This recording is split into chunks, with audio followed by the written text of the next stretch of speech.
With Phil stumbling drunkenly out of his bed, appearing in his head all the things he's wanting to be said. 19 minutes of Phil to Phil, with so much time to kill. He promised chill, but all he does instead is beg and show. The stream's online and straight away begins to whine, but all is fine as long as Shaz benign and doesn't step out of line. His content's immature for all to endure like fresh manure, but I feel sure he ran shoot of feeling so insecure. The money he earned on yesterday was withdrawn and long gone, as Phil spending impulse is always had to stay on. If supports are also slow and stays so low and fails to grow, you never know, the show may turn into an easy bingo. Once kicked off across the board with charge to what because his code can be ignored, just how much DSP makes us feel so bored. To help us fight or sleep and try to keep alert to watch a creep who play bingo, but Phil will bitch and why his sheep are also cheap. While DSP is chasing green, we're seeing green across the screen as Phil's routine predictability rivals are slow machine. He's not in burping, leaning ban. It matters not if battery fun is shy or can't to see it powers make him feel less of a man. Takes a drink and starts his like before launching into a big pretending there for bills when truth is there to buy a wrestling JPEG. Talks about his shitty life of call his cat and fatty wife and all his strife while forgetting that it's unwell and they were rife. With drama he will react but isn't act as a fact as he rehearsed to be exact in how he felt he was attacked. Teaches nearly over and a win is in sight with what to white despite Phil to light that tips were not light. We'll say alright it is okay and now it's time for Phil to play, but first he'll say that tips will help from being off the other day. And with those words we win again. It's never if but always when the game is won. Thanks to that we made it to the very end.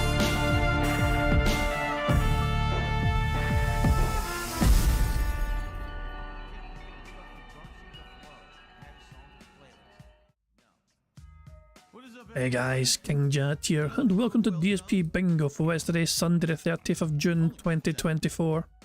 It's the very last day of the month. After today, there is no more days in June. Today, tomorrow is going to be July, so this is the very final day for us to add some bingo money to the bingo prize fund and all that jazz. After today, we're going to have a marble race, and we're going to see who gets to take home half of that bingo prize fund. And I'm joined today by a very special guest. I'm joined today by D-Dog 1968 to give him the full title. So there you go. Welcome to the bingo, D-Dog. Hello, good morning, good evening, and good afternoon. Hey Holly, say hi. You gonna say hi? Hey there. Hi from Holly. How's your day going? There we go. So you're just showing off your chat GPT saying hello with you. Is what you're doing. What's on your mind today? Oh yeah. Jesus Christ. No wonder Aviga said fuck this shit. Aviga couldn't join us today. You know, Aviga was meant to be able to join us as well, but he wasn't able to make it, so it is what it is. Nothing we can do. It's okay. He'll be on another time for sure. So it's not that he's sleeping, he's doing things. He's he's like, oh yeah. Well, it may be sleeping, who knows, but yeah, real life came calling essentially. So, so I missed a lot since Friday. Since Friday has happened, something serious kind of happened in the grand scheme of things. Like, Phil's had a long time fan called Super Blind Man, and it turned out they passed away on, well, the news of them passing away got revealed to people by Saturday, right before Phil was due to stream. Yeah, he had a complication in hospital. I mean, I didn't even realise what happened or whatever. I didn't realise that I had to go to hospital. It's a bolt to the blue, put it that way. Nobody saw this coming. Nobody had any idea. And I've had a couple of run-ins in the past with him. In fact, I tweeted back in like fucking 2021, and I had this tweet back in the fucking day with him. If Superblind Man is happy to continue giving Phil money, even with the evidence of where most of that money is going, so be it. Most of the fans of DSP, I believe, simply don't care what he does with their donations, which makes his emergency narratives all the more puzzling, in my opinion. He stopped that tweet of mine and he blocked me because I said that tweet back in the fucking day. So he clearly, I mean, it's one of those ones where he didn't seem to appreciate people questioning his support of DSP. Yeah, but I personally don't believe for a second that Phil ever cared about accessibility or whatever. I mean, Phil liked to fucking put on a show for his audience and like act like he really did care about accessibility features in video games, purely just to fucking appease, Super Blind Man. I felt like so it was one of those things where it made Phil look better by trying to champion his supporter who had a big influence in this sort of thing. But I don't want to. Well, he was always going after Druckmann, so yeah. Exactly, yeah. But I don't want to make this message of mine about DSP. I genuinely want to emphasise Brandon Cole, the person who was Super Blind Man. Look, put aside for a second that he was a fucking DSP fan or whatever. That's irrelevant for this point. He was determined to try and make a difference in video games, especially for people to enjoy games, for people who normally wouldn't be able to enjoy video games because of the kind of things they've got going on in their lives, like physical impairments or whatever. For years, he's talked and spread the word of like the importance of accessibility in gaming. He's pushed and strived game developers to try and look beyond what the average gamer requires and trying to go the extra mile for people that require it so they can enjoy games as well. And he worked on several different titles, like The Last of Us 2 and Marvel Spider-Man 2. He had a hand in implementing and getting changes made for these games so it was actually more accessible for people who could enjoy and access, and enjoy these titles. He clearly loved video games, sort of like man. So yeah, he made a genuine difference within gaming. He made a genuine difference, and it's likely that his efforts has enabled hundreds, potentially thousands of people perhaps who have physical impairments to enjoy gaming as much as he did. So he made a genuine difference when it came to video games. I have respect for that.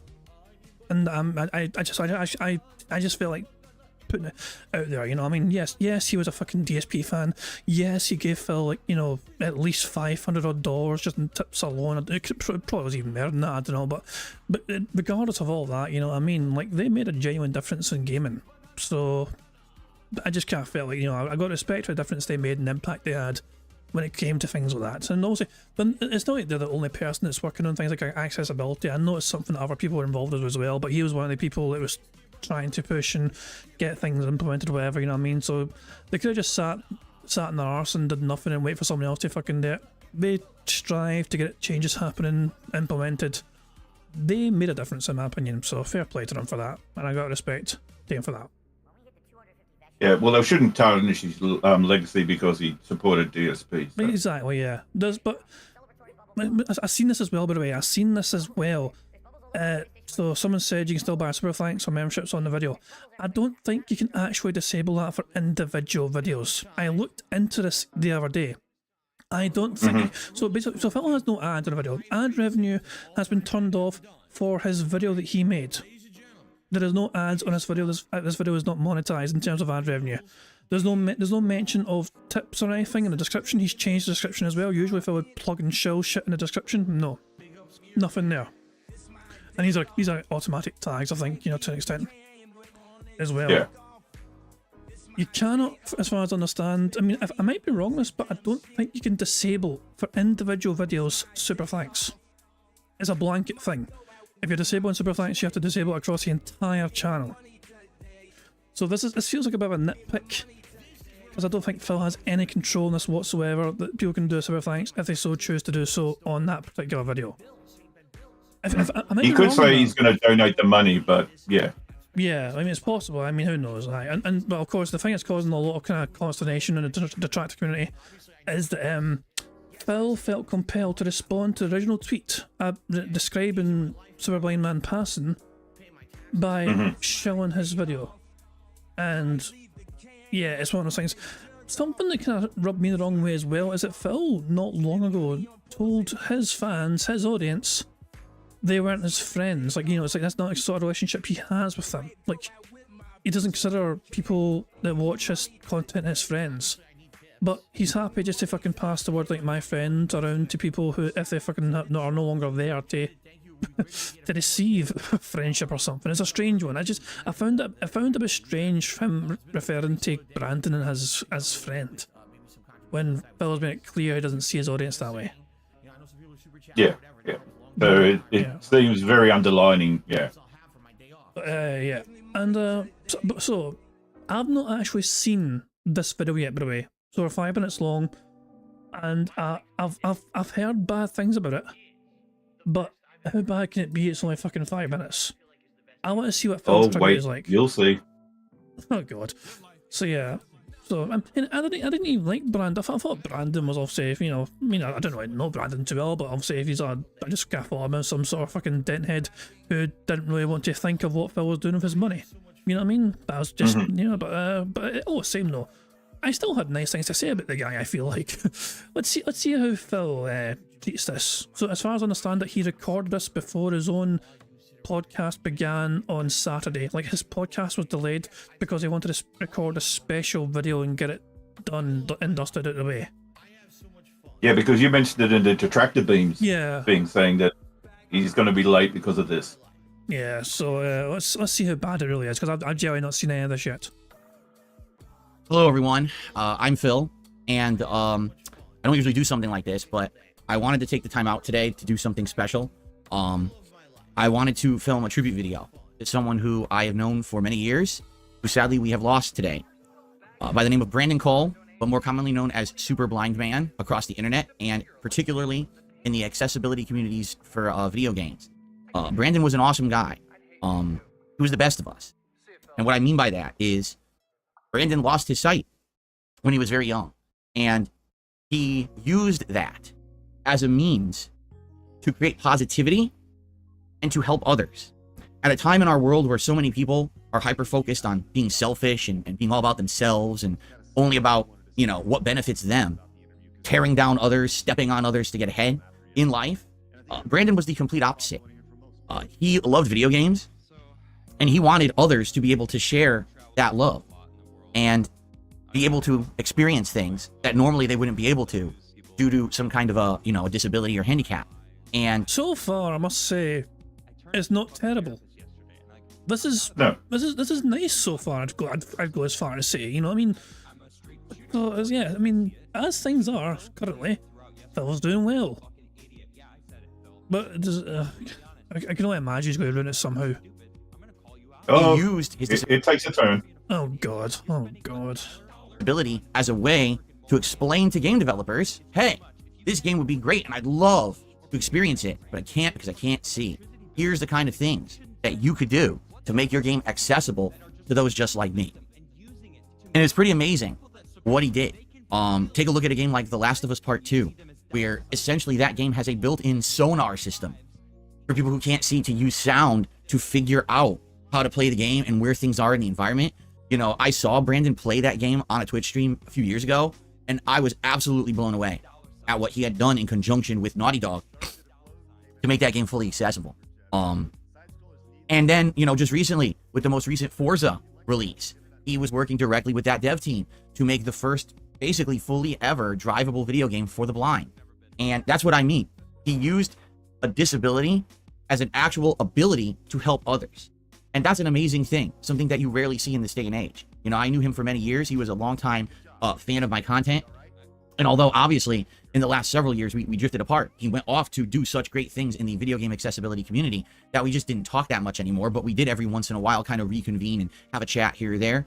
I'm gonna stop you there, Phil. There was absolutely nothing preventing you whatsoever from reaching out whenever you fucking wanted to and have a word with him. Oh, he's going live. Oh, okay, good shout, hold on. Yeah, I'll just put him on pause and build up some speed up juice. Yeah. Is the music still going? Oh, it's just ended. Oh, yeah. And we'll pause it right about there. Okay. Look, Phil had no way. Phil could very easily just drop a DM every now and then to fucking Brandon on Twitter. I assume he fucking, you know, had him, you know, on his DM list or whatever. There was nothing stopping Phil from reaching out whenever he wanted to, whenever he had 5 minutes, but Phil chose not to. Because he prioritised his time to other things like, you know, WWE champions or whatever. I'm going to fucking study tech for Street Fighter or whatever. To me, it's a strange kind of... I want to see, how did he word that again? Several years we drifted apart. He went off to do such great things in the video game accessibility community. Basically, Brandon got busy trying to do, you know, to try and get more accessibility stuff implemented or whatever, giving speeches and all that shit to fucking developers, and, you know, trying. Basically, he's doing his own thing, and Phil didn't bother to fucking drop him a line at any point in time saying, "How you doing, buddy?" Phil just sat there waiting for Brandon to come back whenever to talk to him then. He didn't even acknowledge him when he was at the Game Awards. Because I remember he was Super Blind Dude was in the audience. Yeah, of course, that fucking picture of him standing up and like fucking applauding, like with a spotlight shining behind him. Like, it's a funny fucking picture to laugh at, but we can laugh at a fucking picture because it looks kind of funny, but at the same time, just shows you how much passion he has for the fucking games and all that stuff. You know what I mean? He was happy as fuck. That's a fantastic picture, to be fair. Oh my dog! What's up? Thank you very much to Dan Dark for the super chat. It says this video is awful. All it does is boil him down to his disability, and that is lame to do to a person. Yeah, it's one of those things where it's like Phil was pretending to have known the fucking guy when he clearly didn't, you know? Like, people are way more than a fucking disability, but sometimes that's how fucking the world perceives them, especially if they have a very kind of visually obvious disability. Like, you know, like, I mean, how often do fucking, you know, people look at someone in a wheelchair and just kind of think, oh, wow, they must have a, you know, they just think, oh, a disabled guy in a wheelchair, and they don't think anything else, like what the person is or whatever, what the personality is or whatever. You know, I've had friends, yeah. I've had disabilities, I'm sure you have as well, D-Dog, you know, like, who've gone through things. Many, yes. And it's like, people are far more than disabilities. It's like, and that's what I'm saying, Brandon was one of those people that refused to just kind of let his be a burden to him. But Phil was not really telling us anything about Brandon that we don't know ourselves, if that makes sense. Like, I was expecting some kind of heartfelt, you know, anecdotes from Phil here. Of like, oh... yeah, like a personal story or something like that, yeah. Yeah, but there's nothing, it seems. There's nothing that we don't know ourselves, really. So, well, I'll let Phil continue. Let's see if we can kind of salvage the video. But right now it's starting to go a bit downhill. Yeah, we just didn't talk that much anymore, but we did every once in a while kind of reconvene and have a chat here or there. And this is an awful loss. You know, I've always been a champion for accessibility, and I'll be honest, it's a lot of the fact due to him. Yeah, no fucking shit, Sherlock. I got a message at the top of this fucking show here. Will Phil ever mention accessibility again? I don't think so. I'm guessing no. Phil, the only reason Phil ever talked about it was because of fucking Brandon Cole. That was the only reason Phil felt compelled to talk about it. He says he's always been a champion of disability. No, you've always been a champion of fucking jumping on some sort of fucking bandwagon to make yourself fucking look good because of the efforts of someone else. You're not a fucking champion. Oh, well, you'll be surprised in a few minutes then. Oh, God. Or in a few seconds. Because I knew him and I knew how important it was to him. And I was made aware of that community because of him and his positive actions. So this is not only a huge loss, obviously, for those of us who knew him and for his family and friends, but to an entire group of people across the globe who love this guy for the work that he did and the positivity that he portrayed and pushed forward in so many different communities. I know he was known in the Hearthstone community as well for playing that game, you know, with accessibility features and everything, and just opening up so many people's eyes to accessibilities in video games. And basically people who wanted to play games and needed that help would go to him and he'd say, yeah, this game's accessible, here's how, this, you know, and that's amazing. Again, it's rare in the modern world to find someone who made such an amazing positive out of a negative, and someone who exuded that level of just wanting to help people around him because he knew that was the right thing to do, not because it benefited him, not because of some kind of crazy personal fortune that he wished to amass doing it, but instead just because he was a nice guy. Brandon? Oh my God. Was that why? Hold on. I had a feeling I recognised that fucking eye movement. It's him searching within himself for the saddest possible fucking memory he could think of to try and squeeze out a tear. Exactly. I recognised that eye movement. I did. And someone who exuded that level of just wanting to help people around him because he knew that was the right thing to do, not because it benefited him, not because of some kind of crazy personal fortune that he wished to amass doing it. And of course, when Phil mentions money and someone wishing to amass fortune, that's probably the trigger that's finally got this fucking waterworks going. Instead, just because he was a nice guy. Brandon, rest in peace, man. We're gonna miss you. You were a really good guy. And, you know, it's a shame that we... Oh my, I feel cruel fucking saying it, but this feels like awful act. Forced? This feels... Like, I wouldn't even count that as a fucking genuine voice crack on the bingo card. This feels... This doesn't feel genuine to me. No. It honestly feels so... Like, yeah, you know how emotional I get. What was it? Remember last year I broke down and cried on you and all the rest of it.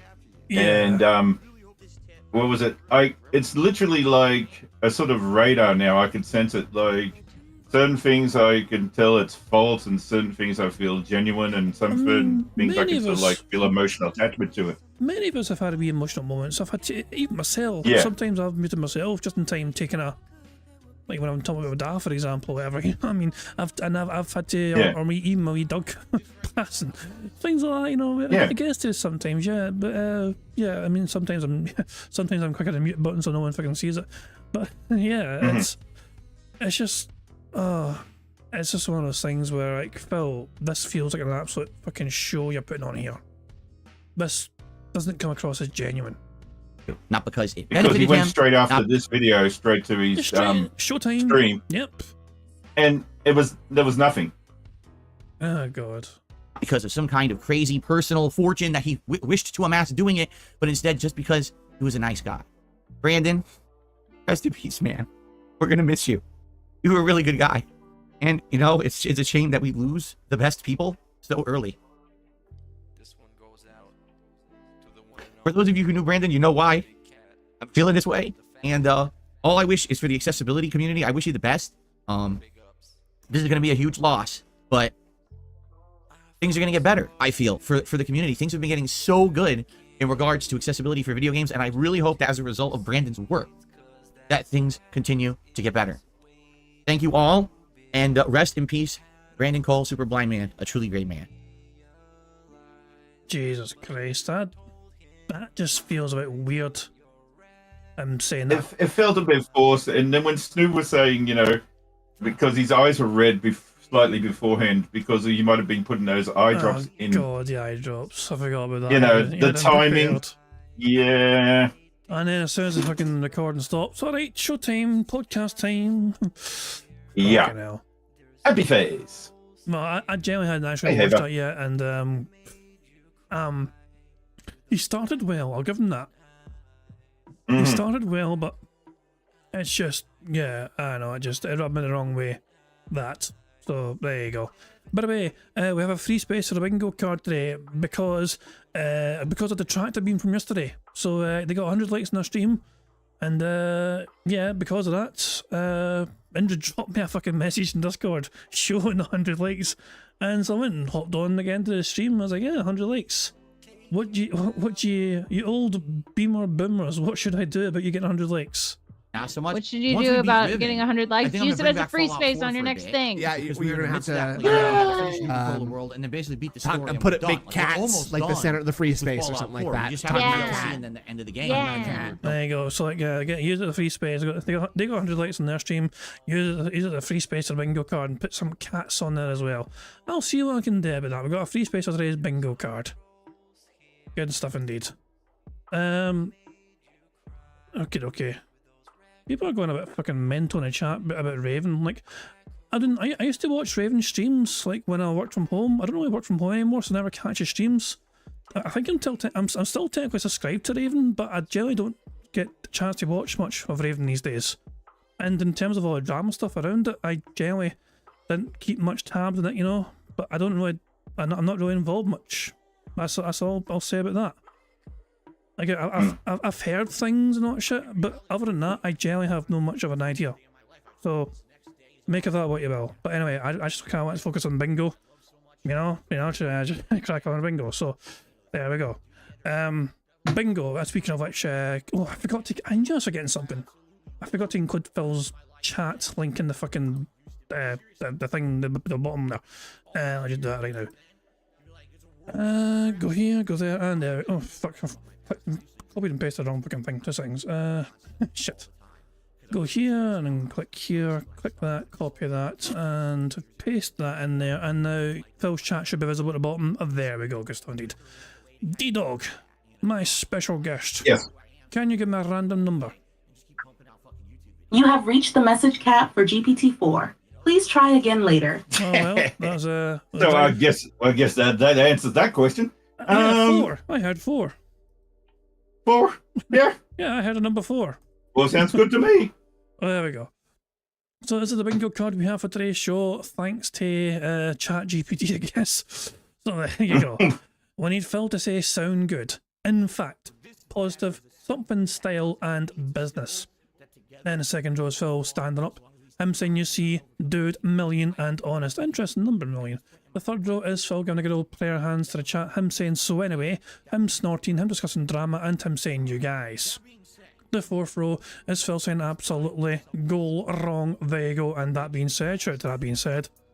And the fifth and final row is Phil saying necessarily, him showing us on YouTube jealousy, him saying idiot, him saying nobody or no one, and finally him saying meaningful. So there you go, that's today's bingo card we have for today's show. Hopefully we can get the full house 25 out of 25 on the bingo card for the show today.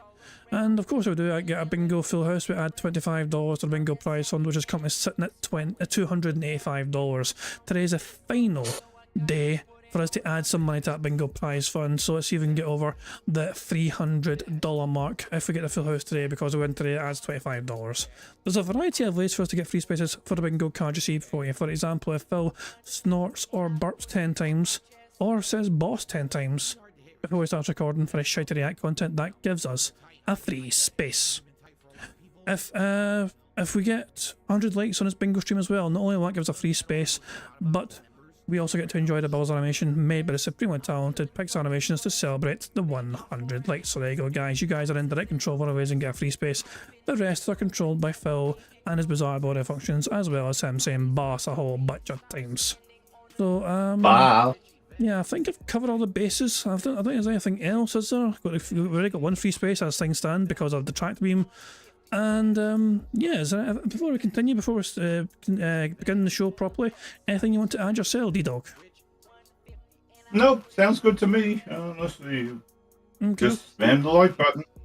Cool, and okay, so in that regard, in that note, I think all we have to do is for me to press the random Scottish soundboard button to send us off into battle once more. Scotland forever!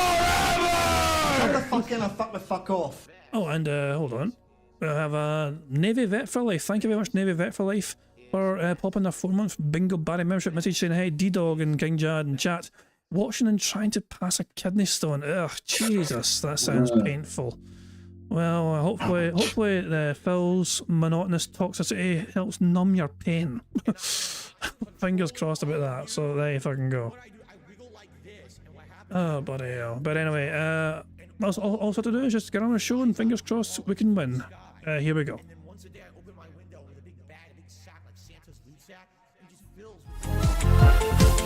A Long intro. Yeah, I haven't had Unexpected. one of those for a long while. Very unexpected. But let's just fast forward past his long intro. Oh, there we go. For God's sake. Right, here we go. Right. Good morning, everyone. How are you? It's Sunday, and you know what that means? It's React Day across my channels. I'm DSP, and welcome to the Level 1 podcast for Sunday, the 30th of June, 2024. This is it. This is the grand finale. The final day of June. We are now full-fledged into the summertime here. Burger. At least in the northern hemisphere of the world. I don't know exactly where you live, and I do have more of an international audience than a domestic one. According to my analytics, I think it's like 53% of my audience is actually outside of the US, so don't know where you are, but here, things are heating up, temperatures are warmer, humidity is sweeping in for the summer, and air conditioners are pumping. So, yeah, we're heading into the second half of the year. Let's hope, fingers crossed, the second half of 2024 is much better gameplay-wise or gaming-wise than the first half, because, man, the first half of this year was very disappointing. I'm sorry to say, it just really was. So many different games and franchises that looked like they were going to be good with new iterations, and they just weren't as good. I mean, even games that I was expecting to be hugely great, like a Dragon Infinite Wealth, well, I feel wasn't as good as the last one. And so, let's hope for the best. We have a huge game lineup starting basically late August, correct? Into September, October, November, December. And we got to hope that some of these games are going to be good. Because, man, it has not been a good one so far. Anyway, I welcome you all here to the show. No, balls, I missed a fucking super chat, sorry, my bad. Thank you very much to, thank you very much to Surge, hold on, how do you say his fucking name? Surge First Staffer says, ready for a good stream. Thank you very much, Surge, is it Surge First Staff or something like that? Thank you very much for that. There we go, so thank you very much for the super chat, hopefully it's a good stream indeed. Today is React Day. Means today is a more of a laid-back, chill day. There is no pressure to get any kind of progress in any kind of video game. It's more relaxed, just sitting back and enjoying each other's company while I react to various things. First stream will be DSP versus the internet over on DSP Reacts, my weekly clip show. Now, I'm not shocked at this. This week, there's a lot of political submissions. Can you figure out why? Because we had this presidential debate this week in the United States that was such a joke that, like, politics are at the forefront of everyone's mind. I'll just tell everyone this. Don't worry, I'm not going to be talking heavy politics the entire React show today. You know, for some of these clips, they're ultra submissions, and we'll watch them. But I'm not going to go crazy or anything. There were some that were submitted more for the submission tier, but since we have so many political ones to get through for the ultra tier, I'm probably not going to watch many of them in the submissions tier. We're going to try to do more variety than that, okay? Anyway, should be a good show regardless. Good variety in there. Just for example, taking a quick look at the ultra member submissions for the week. We've got countdown to the worst consoles ever, why you can't argue with conspiracy theorists, some stuff about Marvel Comics villains, which is interesting because I don't know what the hell's going on over there anymore, an insane bullfire festival, jeez, it's just so much, but a lot of political stuff. Like, I would argue out of these 1, 2, 3, 4 political submissions just for ultra members today. So I think you kind of get the gist of what I'm saying here as a result of that that debate. Anyway, should be a good show regardless. I hope you'll join me over on DSP Reacts as soon as the show ends.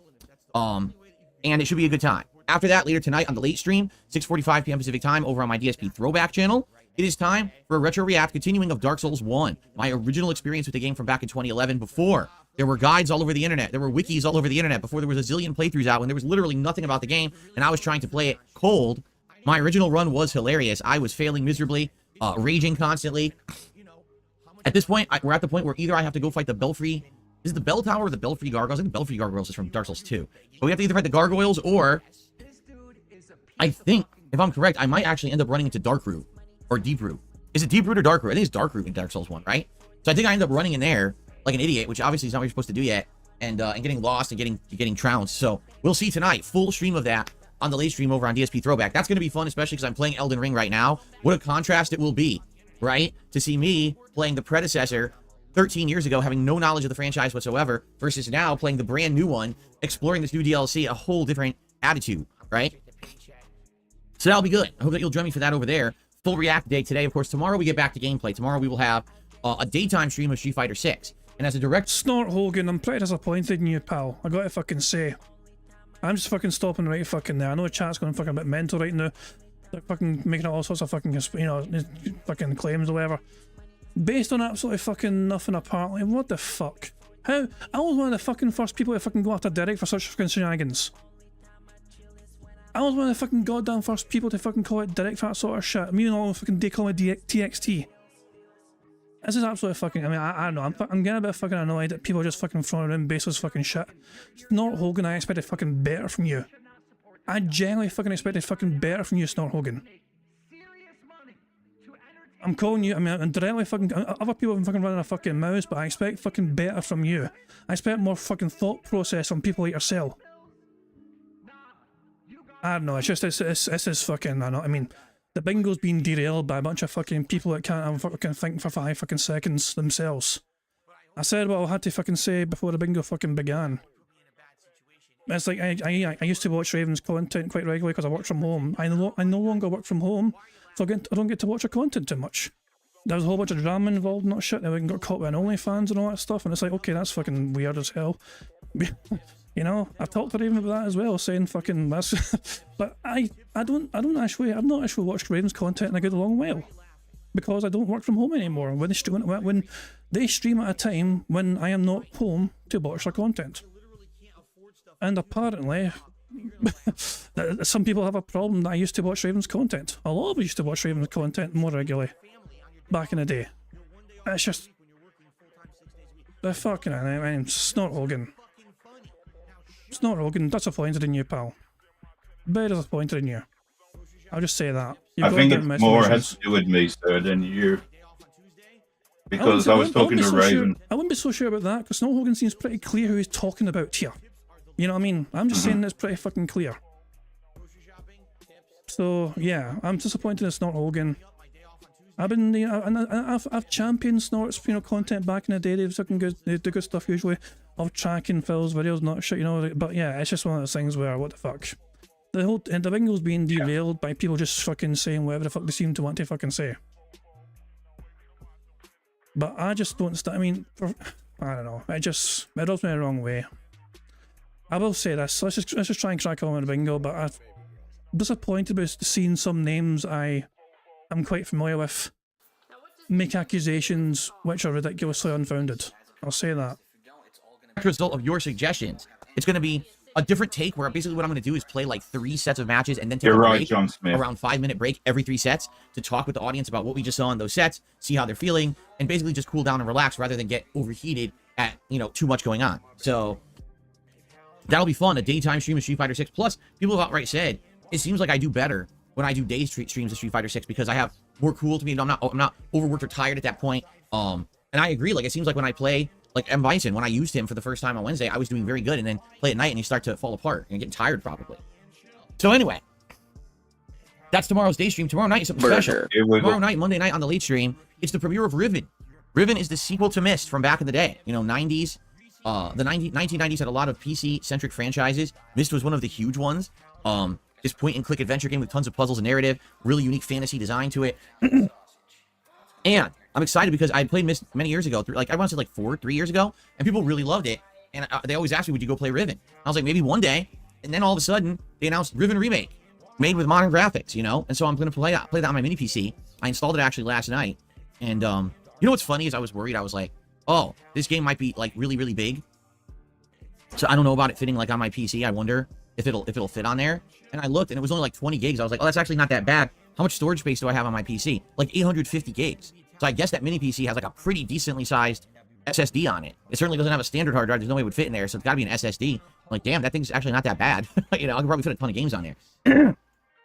So anyway, it's installed and ready to go. I might have to downscale some settings. I probably got to play it at like 1080p, maybe 60 frames. We'll see. I hope I can. Obviously, I don't want to have this thing looking like a potato. But at the same time, people did check and said, yeah, it should run on your rig.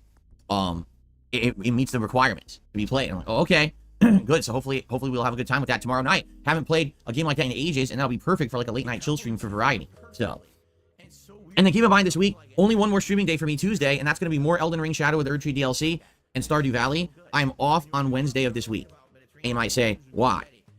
Life. You know, a bunch of stuff has happened. Had to rearrange my schedule for this week, particularly a couple of appointments. No, because you think the shops are going to be closed on July 4th. So that's why you decided to take July 3rd off. Pretty much, yeah. All his favourite restaurants will be closed on July 4th, so I was like, oh, wait a second. We can't have that. Done on a Wednesday. Yeah. I was like, well, there's nothing I can do about that. I guess I got to do them. So the schedule changes this week, okay? Next week, it's up in the air. I don't know if my days off will continue to be on a Wednesday or if they'll go back to Thursday. I'll let you guys know when I know. But next week should be another combination of the Shadow of the Erdtree, more Street Fighter 6, which will probably be daytime streams except for Friday Night Fights, because Friday nights is a really key time to play. Everyone expects it. Friday Night Fights is kind of a staple. I'll probably keep that going, but I'm likely going to be trying to play Street Fighter during day streams moving forward so I can have those breaks and cool down and not be what was the word? It's not really anxious. I just get like too much adrenaline in my body is what it is. My blood pressure goes up and I start getting very agitated. So hopefully having it as day streams with appropriate breaks and stuff, that won't happen. We'll find out tomorrow when I try it for the first time. And then night streams will be Stardew Valley and Riven with my React Day in the middle there. Now next week, not this week coming up, but next week, so that first full week of July, I will have to take a night off to do private patron React videos. Likely it will be that Monday night. No, I will be missing one stream, but there's not, it's fine. Particularly this, this particular month coming up, it's not gonna be a big deal. It's not gonna set us back to have one stream missing or anything like that. It'll give me the opportunity to get the private React videos done right away so that we don't have interruptions later on in the month. It's gonna work out fine, so no big deal there. But what this does mean is that I'm here on July 4th. And originally that wasn't going to be the case. Originally, Independence Day here in the United States was actually going to be a day off for me, but now it's not. So here's the thing, like, I don't know how many people will realistically be here on July 4th. Like, I would hope a good amount of people would be here, but there's no telling when it's going to be a national holiday. Now, less than half my audience is American. However, it's like 48%. So it's still a humongous chunk, right? So, yeah, I might have a big reduced views on Thursday as a result of the national holiday. I guess we'll see how that goes. Likely it'll just be another day of Street Fighter and Riven. That way, it's not a huge deal if you can't make the Street Fighter stream, but hey, you could get caught up later, right? It's not like you're missing a narrative-based experience there. Who fucking Doesn't the UK have to vote that day? Yeah, July 4th is a big day in the UK politics to vote that day. Yeah. So there you go. I'll be here all day. burger? Okay, that kind of covered the schedule, right? Outside of all of that, what else is going on right now? Well, not a lot, all right? And you can always tell when there's really not like anything too crazy going on. Have the audio settings changed? It sounds like the noise gate isn't working. No, I have not changed them. Let me check. That is not what I wanted. That's not what I wanted either. Where's the audio properties? No, it's still okay. That's correct. And then audio properties, filters. Nope, filters are still on. Don't know what to tell you. The filters are on. Today it's my allergies. My allergies are very bad right now. I'm sneezing. My eyes are itching. I have gunk in my throat. It's gross. There's nothing you can do about it. It's just that time of year. So it is what it is. Apologies if, you're hearing me clear my throat more or whatever. I can't really do anything about it. That's just what happens in this part of the country this time of year. It actually hit later this year. Sometimes it hits in like April. And here we are. It didn't really affect me till June. And it'll probably affect me for like the next month or two. And there's nothing I can really do about it. That's why I have to keep clearing my throat and everything. Okay. So here's the thing. There's just not a lot going on right now in regards to big deal stuff. And what do I mean by that? I mean, right now, things are actually going quite good. For example, the Elden Ring playthrough, going swimmingly. I've tried multiple different builds. I'm swapping builds, so I'm not just doing the same thing the entire playthrough. It seems like every few streams I swap weapons and change up my strategy. I started off magic build. That didn't work. Then I tried dual electric axes, and they were kind of stubby. Then I found this insane anvil and started doing giant stagger build jump R2. That worked for a bit, but I kind of got bored of it. Then I adopted a shield. I said, ooh, maybe I could try tank build. And it was working, but I wasn't really optimizing it. So last stream, I equipped a couple things that optimized it, including a new hammer that now has a counterattack buff attack with a giant holy explosion.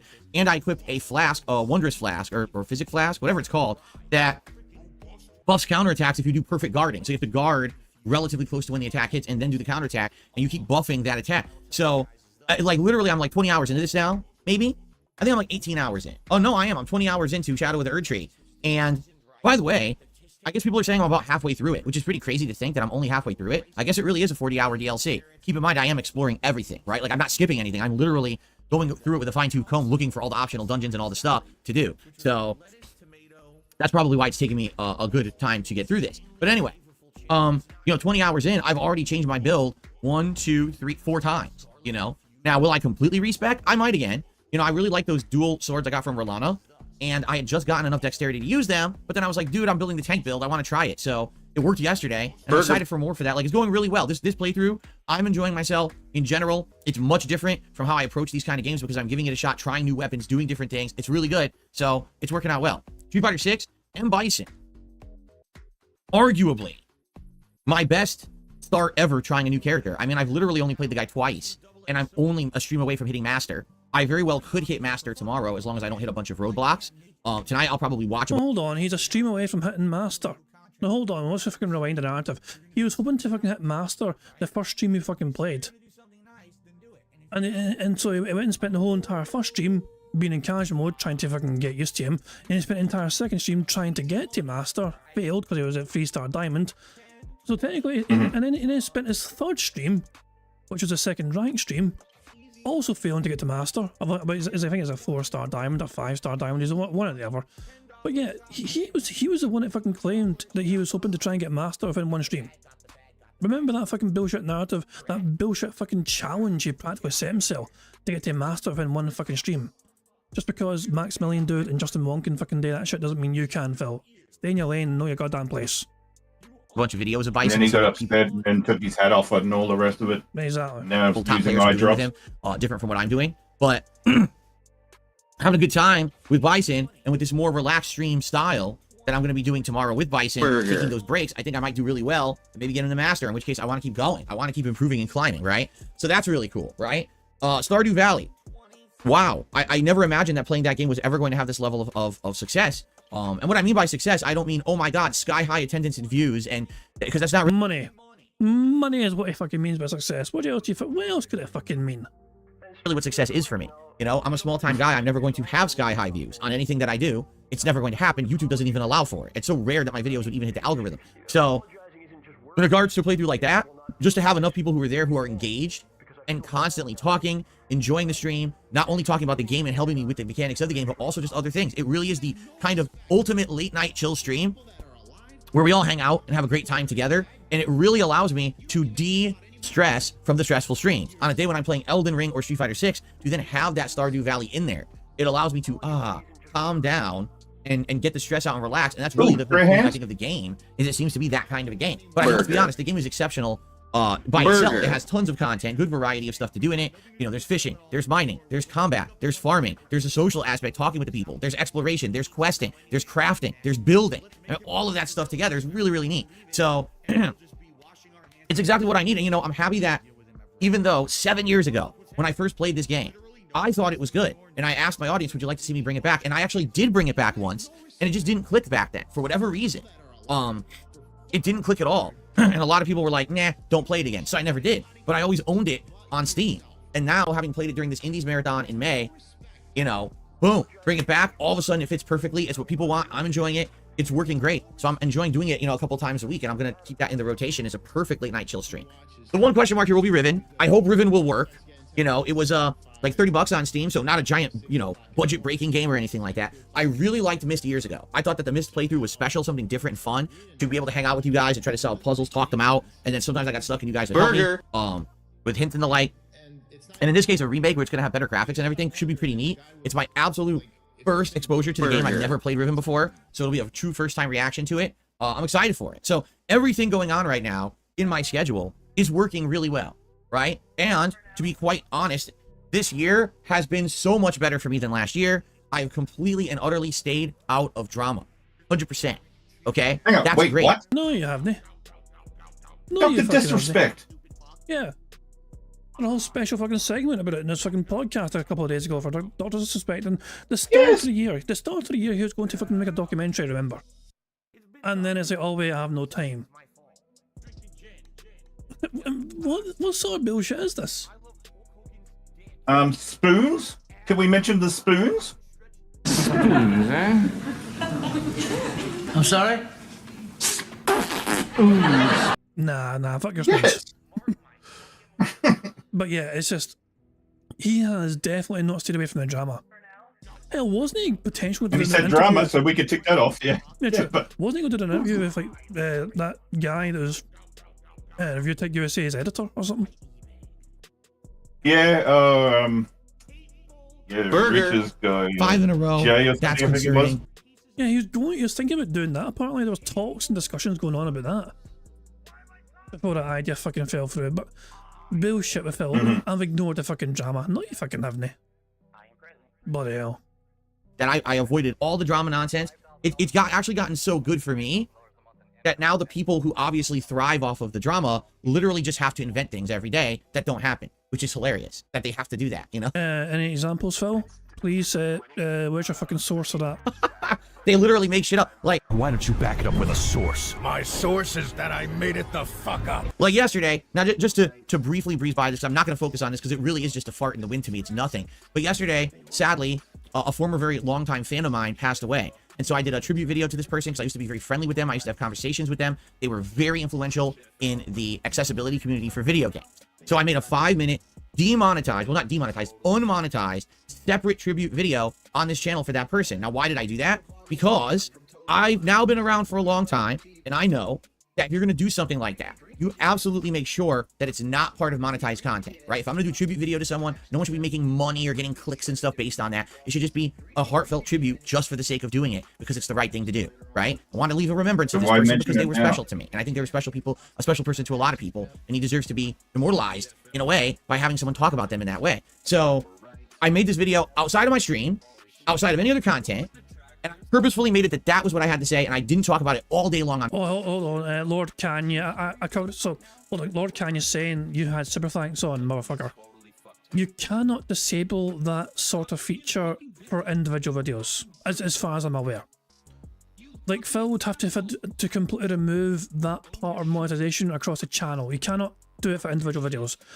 If you can do it for individual videos, I don't know how to do it.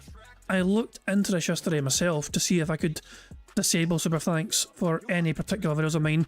I have no ad revenue on anything by default anyway, so I don't know if I can run ads, but I had no way of turning off fucking things like super thanks. I couldn't find it anyway. So yeah, so I don't think Phil can do that either. So, but who knows? Who fucking knows? the only thing you could have done, Lord, is say, look, anybody does super thanks for it, what was it? I'll donate this to his charity. End of story, but you know, it's Phil. And as I had a point, so he barely gets any fucking super thanks or anything anyway, so he should have just... Well, he can't have them off by default. Although, I see what you're saying. he likes having them on as a possibility for people to support him if they want to. But he's got it on just as by default. On purpose, because I didn't want any monetization of any content regarding that, right? That's why I did it that way, okay? I uploaded the video before I even streamed yesterday, completely unmonetized, all right? And I went about my way during the day. And of course, again, like I said, there's nothing going on with me drama-wise at all. So what happens? Literally those unhinged, insane, greedy, insanely immoral people made lies up about it, saying that I monetized the video. Once again, I'm trying to make money off of the deceased and all of that. Literally zero realm of reality. Never happened. But they all said it in insanely lying, defamatory videos. What they don't realize is they could outright be fucking sued for it right now because it's 100% factually wrong. There's a difference between taking something that kind of happened on a stream and exaggerating it to make drama content, to make money on YouTube, or outright lying about someone because you want to make a buck. That's illegal. In no realm of reality can you do that, okay? Why don't you back it up with a source? My source is that I made it the fuck up. Anyway, yeah, so the video's been demonetized, and it's funny because people leave in comments, why is this monetized? All you have to do is look at the video. There's no ads on it. It's not a monetized video. Like, what are you talking about, right? So here's the best part about it. So since it's not monetized, what happens is some people actually started calling it out and saying, wait a minute, it's not monetized. You outright made videos saying it was monetized when it's not. That's a lie. That could get you in trouble on YouTube. That could get you sued. What do you think you're doing? So guess what they did? They changed the narrative. Oh, well, what about super thanks? So it's monetized. What? Super thanks. You mean a feature that anyone who's partnered on YouTube has and is channel wide and you can't turn off on videos? I mean, that's what I was trying to fucking say. I was saying exactly that sort of shit, but whatever. Whatever, man, whatever. What the fuck are you talking about? So you see what I mean? When the narrative gets pushed back to them, like, what are you talking about? You're completely dishonest scumbags. They then change the narrative to try to save face, when in reality, the narrative never existed to begin with, right? So, but this is what I mean. When people try and make a slam dunk like this with Phil, all you do is essentially give him a bragging space to fucking slam it right back. People, when I seen people try to say, oh, I still got it monetized because of super thanks or whatever, it's like, the people not do their due diligence. Because all this has done is just fucking make Phil, it strengthens his little arguments. You know what I mean? For all the people that claimed that fucking the video was monetized and he was still trying to monetize it regardless or whatever, you know what I mean? It's like, and yeah, I don't know, it's bizarre to me. It's just, all it does is give him free reign essentially to fucking say, oh, detractors make things up all the time, here's example A, and that's the only example I'll ever give to fucking cover everything in the future. All Phil needs is one instance of someone being wrong and him being right about something to use forever. And you'll just make it the rest of it. Yeah, you keep saying, see, I told you. Think of the escort saga. The escort saga, you know what I mean, where everyone was taken for a fucking ride, but because Phil was the one that was basically the fucking target of that, he uses that as a fucking shield. It's unbelievable.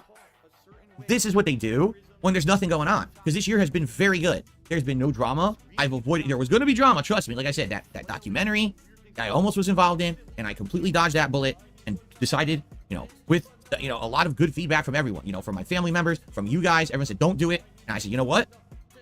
That was a great choice. I got out of that, stopped it from happening. My dog, what's up?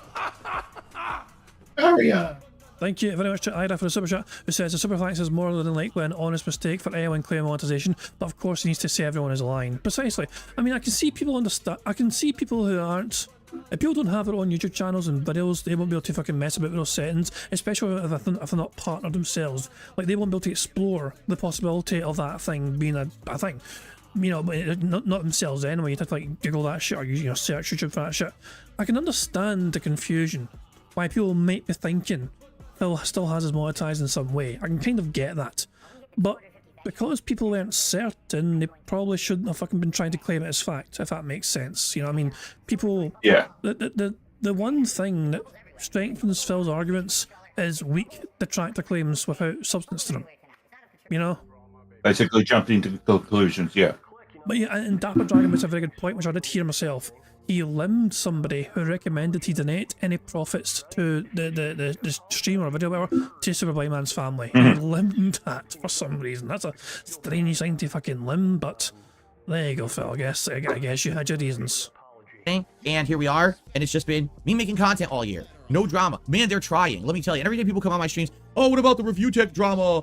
Key logging, blah, blah, blah. What about, you know, Boogie and his cryptocurrency scams and shit? I don't care. Why would I care about any of that? Why are you even telling me about it? I have nothing to do with it. I don't involve myself with their bullshit. The thing is, people so desperately want to pull me into this lolcow narrative that doesn't exist. I'm not part of it. I have nothing to do with it. I'm my own. Phil, it's not your choice. You are a lolcow. You will forever be a lolcow.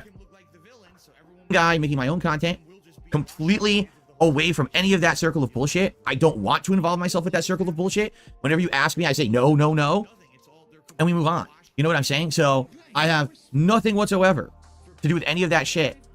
You can try as much as you want to pull me into it. It ain't gonna happen. I'm done. I'm so far removed and done with that nonsense. You know, so we're good.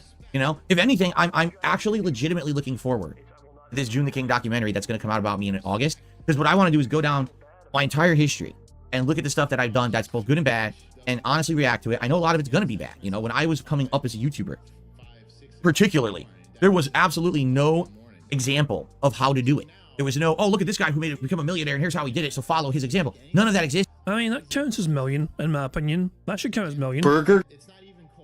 Yeah. Sounds good to me. Yeah, it's an interesting fucking number. Look. Yes. Like a 6 number. Jesus. All right, so ladies and gentlemen, 6 million. 6 million. That's a pretty interesting number, isn't it? 6 million. Well, guess what? You're wrong. It didn't happen. You're making it up, right? You make that shit up. No, how about this? Banned. Gone forever. Because I don't put up with your fucking bullshit. Now that was good. Now that was a fucking good one. The bar's being raised. He said million. Well, millionaire, but close enough. You know, we had to have it. We had to have it. You can't not do it. Sounds good to me. Of course. There were no YouTube millionaires, right? For God's sake, the stream went silent for some reason. I hate it when it does that. You pause the stream and you fucking come back to it and it goes all quiet all of a sudden. I'll boost the volume. Let's see if it's any better. Particularly, there was absolutely no example of how to do it. There was no, oh, look at this guy who made it become a millionaire, and here's how he did it, so follow his example. None of that existed. There were no YouTube millionaires, right? I was one of a group of burgeoning content creators during an era of, it was like the Wild West and no one knew what they were doing. Burgeoning. So I know that I made an absolute ton of mistakes with the kind of stuff that I was doing back then. So I'm actually looking forward to doing it. It's going to give me good stuff to do on my React channel, which has kind of been pretty dead this year, besides DSP versus the internet, and now I just covered, you know, the Summer Game Fest and the Xbox Game Showcase. Did he say nobody or no one there when he was talking about how there was no other examples, basically? I think so. Would have to rewind it. Well, it's not too far. We'll rewind. I was one of a group of burgeoning content. No, before that. You know, when I was coming up as a YouTuber, particularly, Wait for there that. was absolutely no There was a example burp, yeah. of how to do it. No there was example. no, oh, look at this guy who made it become a millionaire, and here's how he did it, so follow his example. None of that existed. There were no YouTube millionaires, right? I was one of a group of burgeoning content creators during an era of, it was like the Wild West and no one knew what they were doing. I don't think he said So it. I know that I made Oh, an no, absolute he just ton. said no one. Oh, did I just miss it? Well, speaking. No one. Yeah, while you were speaking, you just 5 said in a no row. one. Yeah. That's concerning. There we go. Another bingo. Absolute ton of mistakes with the kind of stuff that I was doing back then. So I'm actually looking forward to doing it. It's going to give me good stuff to do on my React channel, which has kind of been pretty dead this year, besides DSP versus the internet, and now I just covered, you know, the Summer Game Fest and the Xbox Game Showcase. But outside of that, there just hasn't been that much going on, right? So this will be opportunity for me, especially if it's as long as June the King is saying. This is going to be a 4-hour documentary. This is going to give me a chance to react long form. Oh my God! What's up? Thank you very much, Tay Warden, for the super chat, who says I was one of the first people on YouTube. Well, not really. Not really. He was He invented YouTube, Warren. Well, yeah. Yeah, the panda, that panda, sneezing panda video was baseless in his life, apparently. No. I knew it. Phil was one of the gaming YouTube content pioneers. You know what I mean? He was He was one of the first. He wasn't the first. That's for damn sure. Phil used to try and claim he was like the first. He was not the first. But he was certainly one of the more early days prominent guys, if that makes sense. He wasn't the big hotshot guy, but he was prominent for getting things up fast and quickly. It wasn't good. That's what she said. Yeah, the stuff wasn't good, but it was up there fast. Me, especially if it's as long as June the King is saying, this is going to be a 4-hour documentary. This is going to give me a chance to react long form to something. And I know it's going to be well done, even if he gets some stuff wrong, or even if the information he found is contradictory to actually what actually happened, which might happen. You know, the thing is, the stuff that I'm really expecting is how thoroughly he covers my past before YouTube, because none of it was documented. If you're talking about the Street Fighter community, no one really did anything to document that time. It was rare that someone would record a tournament. It was just a bunch of forum posts and shit talking in IRC chat rooms. Like, that was the Street Fighter community back then. You're gonna get a lot of hearsay. You're probably gonna get a lot of people say, oh, I don't like you. Well, I don't care if you like me back then. The point was that I didn't want anyone to like me. I was supposed to be the heel of the community, right? So to reflect on that time is absolutely going to be interesting and fun, I think. Even though I'm probably going to be cringing at a lot of the dumb shit from back then, you know. And even, I mean, today we cringe. Come the fuck in or fuck the fuck off. Thank you very much, Lauren, for popping your 3-month Bingo Barry membership message and saying Phil is the real definition for the saying the lights are on but no one's home, after seeing how he remembers history different. And it's a great fucking point. He had a bizarre, this bizarre retcon. He's had several lately. He retconned Project 7 before and said, it was only for a few $100 and only one person was upset. It was a Patreon goal that was worth over $1,000. And multiple people gave him money towards this. And after Phil promised to fucking do something, he then claimed he couldn't fucking do it. At first it was going to be an episode, and that turned somehow into a fucking trailer, and all of a sudden Phil's like, I'm going to take time out to fucking make this trailer, and then lo and behold, Phil's like, oh, the stars aligned, or the planets aligned, one of fucking two things anyway. Something aligned to fucking stop Phil Burnell from even trying to create this fucking Project 7 reboot trailer. And he's like, oh well, thanks for the money, dummies. And Kay Gallion was the one person that was upset with him. That one person that was really upset with him, Kay Gallion, who gave Phil silly money and fuck, yeah, I want involved in a shit. Didn't happen. Did he even get a t-shirt? I don't know. He might not have got, I don't know. He may have got a t-shirt, I think Kay Gallion still got his t-shirt, but I can't confirm that. Oh, okay. I think, even though I'm probably t-shirts that weren't Phil's to give away, by the way, because the t-shirts were bought by Howard and Rambo as well as Phil. Then Phil just took them from Connecticut through to him, thinking to himself, I wonder if I can shill these for my fans randomly. Give them away, even though the profits were meant to be shared between the three of them. So yeah, and I'll say that was brought up on the Howard and Rambo react video. That was actually brought up on there, and yeah, I don't think Phil liked that bit. To be cringing at a lot of the dumb shit from back then, you know. And even, I mean, today we cringe when I do my retro react and my old commentary and stuff on my old videos too. It's like, well, that's life. You look back at your past, you say, hey, as long as I've changed for the better, I can acknowledge that this is how I used to be, and I don't do that stuff anymore because I grew up, right? So that's what it's all about. I think that's gonna be something fun to do in August, okay? But outside of that, like, there's no drama going on. This has been a relatively 6 straight months of drama-free year with me. I haven't had any involvement in it. The one time that there's drama, it had nothing to do with me. Like, remember when what it was, the former editor from Review Tech, Jay, or whatever his name is? He basically was saying, oh yeah, he'd be interested in doing something with me. So I DM'd him on Twitter and said, hey, you want to just have a podcast where we shoot the shit or whatever? He's like, yeah. So then we go back and forth and we're talking, arranging how to do it. And then I find out he's talking shit about Cortex tipped £1. Hello. I am responsible for Philip's creativity. I have been dormant for 42 years, but I suddenly woke up and realized Philip's future, and by extension, my future, is bound to the success of Snort Bucks, which are coming in 2025. Big ups all. No, thank you very much to Phil's prefrontal cortex for that message. And yes, working overtime, I see. Jesus, man. Now, what side of the head will that be on? The left or the right? Because depending on what side it's on, it could be big or small. Because it's uneven head shape. Oh, what the hell. It's a tough left. I don't know, he's got crusty things hanging from his mouth. I can just see it. It's in the beard. Oh, God. Where we shoot the shit or whatever. He's like, yeah. So then we go back and forth and we're talking, arranging how to do it. And then I find out he's talking shit about me on his Twitter timeline about stuff we never discussed. Like an interview or something. Like, there was no interview. We were just supposed to hang out on a stream together. I don't know what he's talking about. So, I mean, that was like the one stupid piece of drama this year that had nothing to do with me. I didn't create the drama. I wasn't being dishonest. I was just having a little conversation with someone about a what if, you know? Everything else has been great. So, yeah, seriously, what a good year it's been. I've enjoyed the stuff we're doing, even during the months where it was kind of dead because there wasn't a lot going on in gaming. Now things have picked up, right? Now we got a good Elden Ring DLC. Street Fighter 6 is great with M. Bison and stuff going on with there. And me, oh my God, the improvements to my setup this year. My videos look better. Almost no input delay now. Like everything has been just up and up and up. And there's more coming. I'm going to do this PC migration in July, where I'm going to swap over to a newer PC. And that's going to probably improve stuff as well. I might be able to implement some new stuff like the Stream Deck, which will let me do scene transitions and funny things here probably on the fly just by pushing buttons, which will be really neat.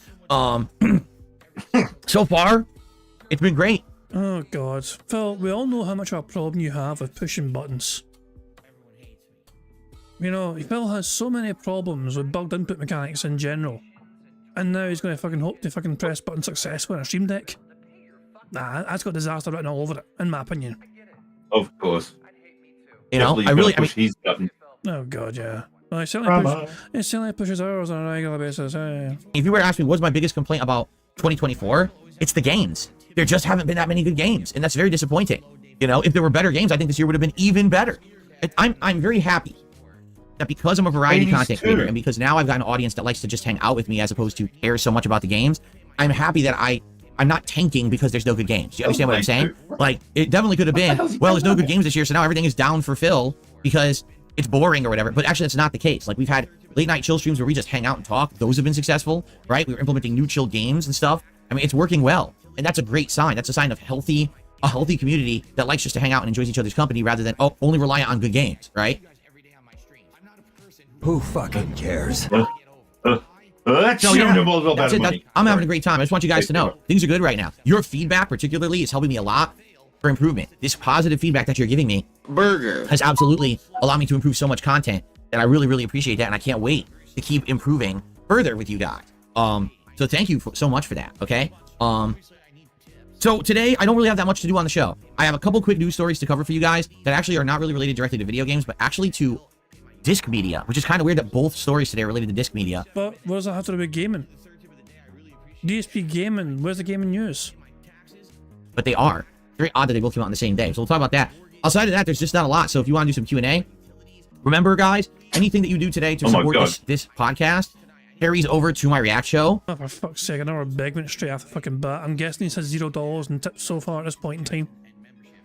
And the goal is always to make 50 bucks on a stream via tips. So if we could get that going early, then it helps out the React stream and I don't have to worry so much about it over there. Okay? So thanks in advance to anyone who supports the stream in any way. I appreciate it.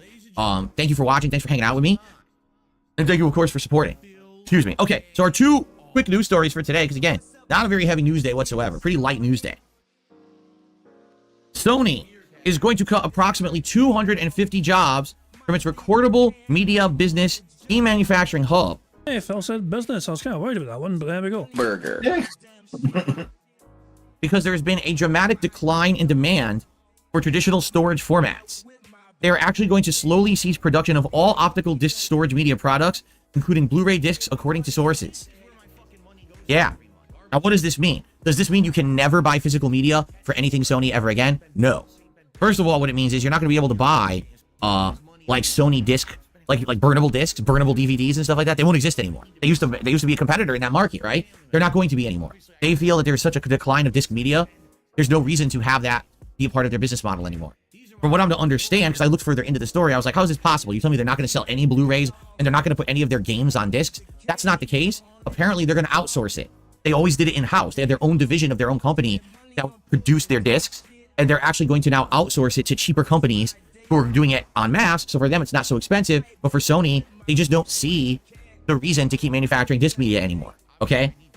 So, of course, this story is causing panic amongst those who love physical media. Oh my God, does this mean that we're not going to be able to have physical copies of games and movies anymore? Well, do you want the honest answer? Yeah, we're going there. Yes, we're going in that direction. We absolutely are. The writing has been on the wall for over half a decade that everything is now going to go digital, that you need to have a digital subscription somewhere to have access to a game or a movie in order to play it. I'm not saying this is good. I'm just saying this is what it is. This is what these companies are now pushing toward. For a very long time, And it just seems like some people are like, they're not accepting it, or like they don't want to believe it. So they're just like, no, that's not what's happening. It's totally what's happening. Just think about it this way. Okay?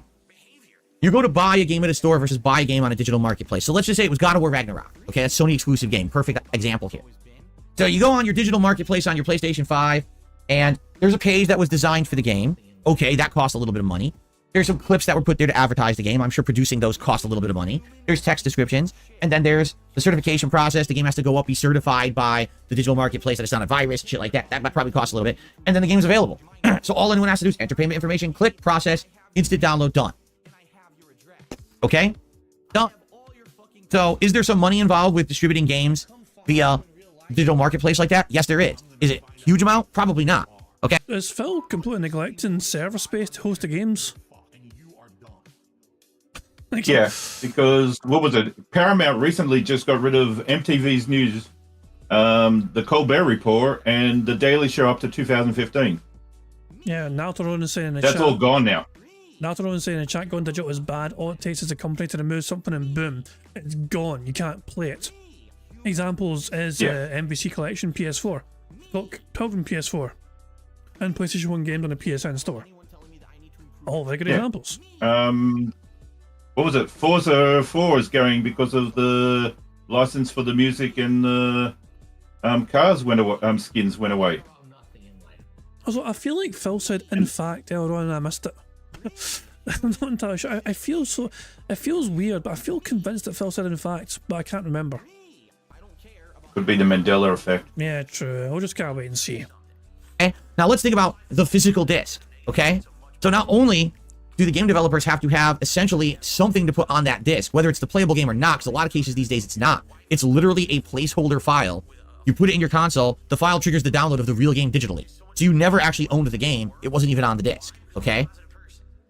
But Phil, tablets and mobile phones can't read discs. So Anybody care what this guy thinks? No. Hey, I get that's step one, is that a lot of these physical copies aren't even really physical copies to begin with.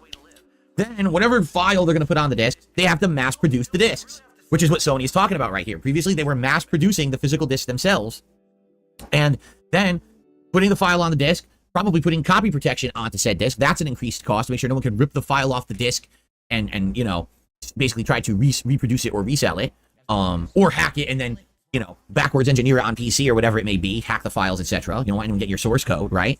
But then you got to mass produce the boxes. You got to mass produce the art that slides into the box for the outside case so people know what the heck they're buying, right? Some of these games have instruction booklets. A lot of them do not anymore. They phased a lot of that out a long time ago. So essentially there is physical production costs. So not only do you have all of the cost of essentially what would make this go onto the digital marketplace, but now If you say essential one more time, I'm going to be fucking annoyed. you have a physical production cost as well. Now, how much is it? No one's going to know or tell you. Like, Sony's never going to come out and say, yeah, it costs us $3 to produce a physical copy of a disc. Why are they not going to do that? Because they don't want you to know that. They want you to think it's really expensive. That you think, oh, the value of when I buy this game physically. But in reality, it's probably not a lot of money. It's probably a few bucks a game. But hey, you got a million seller and it's $3 per game. They just lost $3 million because you wanted the game physically instead of digitally. Think about that. Okay? So, that's pretty interesting to think about. That just because you bought the game digitally versus physically, Sony lost $3 on the transaction, and multiply that by a million. Think about how much money they just lost, right? But here's the thing. The pricing of digital and physical is exactly the same, correct? At least at launch. I should say at launch, because sometimes there are exceptions where things change, where a game might be cheaper or more expensive for a different version, and that totally really depends on the popularity of the game. Like, there's some games, they come out and within a month they flop, so the physical discs are insanely price slashed because these stores don't want them on their shelves anymore. They want to replace it with product that's going to sell, so they'll be like, oh, what's 60 and now it's like 10. Yeah, get it out of here, right? So that does happen. But for the most part, the prices are identical. And it's just weird because why are you charging the same price, okay, for the digital version of a game, which has no box, no physical medium at all, no art, nothing, as you are for the physical? It's the same price. Why is that? If this is the case, and they're actually saying, listen, the reason that we're cutting out the physical copies of games is because it's too expensive for us to mass produce. There's really no value to it. I get that. So then offer it for a premium, right? Say, okay, the base game digitally is $65. But if you want to get it, you know, physical, it's $70. So it pays for the loss of investment there for them to make the physical version. So that's what I don't get. Like, it's like they refuse to do that. Like, they don't want to say, hey, it costs more to produce the physical, pay a little bit more. I think people who want the physical would probably do that. I actually believe they would. They would pay like a $5 premium to get a physical copy. I think they're okay with that, right? But for whatever reason, they must have some weird philosophy in their mind, you know, that that would lead to a downfall or something, or I don't know. I'm trying to think, like, in my head, what would the pros and cons of that be? Like, right now, there are companies that produce physical copies of games when a game is all digital, and people pay a premium price to own that physical version because they want a physical version on their shelf. So there already has been shown consumer interest in paying more to keep the physical alive. So then why just say, no, we're deciding to phase them out? It's kind of weird. At the same time, maybe this is just their plan. Maybe they just don't want to deal with it. You know, if they look at a game again, a recent... He's boring the crap out of me. I'm going 1.5. It hasn't been 1.25 speed the whole time. No worries. But we need to go faster. See, he's looking at it the wrong way. It's not the physical disc that people want. Sony don't want to make the drives anymore. That's the parts that cost money. Yeah, and I shared a message earlier on that Grey Fox said, is it about Sony not making Blu-ray discs? If so, he's wrong about that all. They're just not doing it in-house anymore. So Phil looks like he's read this fucking information incorrectly. Shocking. Yeah, he already said that they're not doing it in-house, but the thing is, like I said, they don't want to make physical drives anymore. That cost too much. That's why, what was it? The actual unit itself, it's got empty space. If they put a physical drive in there, they have to put a fan in there. It costs more to make the unit, and then they're not going to make any money on it. Yeah, exactly. It's just... I love it when Phil pretends to understand. But this is a fucking daily occurrence. It's fucking right. He thinks he knows what he's fucking talking about. Nice. It couldn't be further from the truth. He has no concept of what he's talking about here. At all. Sales game from Sony exclusive that sold well digitally. They're like, well, we don't really care about the physical at all. We don't even care. Collectors care. We're not going to sell the product. We don't want to, right? We just want to sell the game. We don't want to sell all this extra shit. You know, for me, it is a shame because, you know, back in the day when I started on YouTube, 16 years ago, all right, and I started a series called Release Day Unboxing. This series was so neat because I could go to the game store, which usually was GameStop at the time, and I would sit there, I would buy like 3 new games, right? And come home, look at the boxes, unbox them, look at all this cool stuff that used to be on the inside. A full color instruction booklet explaining lore and controls and all kind of stuff, right? Usually some promotional materials for maybe other games from that publisher. Sometimes a coupon, right? All that stuff. That was nice to look through. Hell, if you bought a collector's edition of a game back in the day, it would come with so much stuff. You know, soundtrack, art book, supplementary download code materials to add DLC to your game. You know, physical medium as collectibles. Remember the chip for Fallout New Vegas and the deck of cards that had all the characters on it, right? All those neat things that you would get to be remembrances of tie in the game. That was awesome. That era of gaming. What's your robot saying? She just wanted to say I've reached the cap, but you know, she just wants to be part of the conversation. So basically, Oh my God! What's up?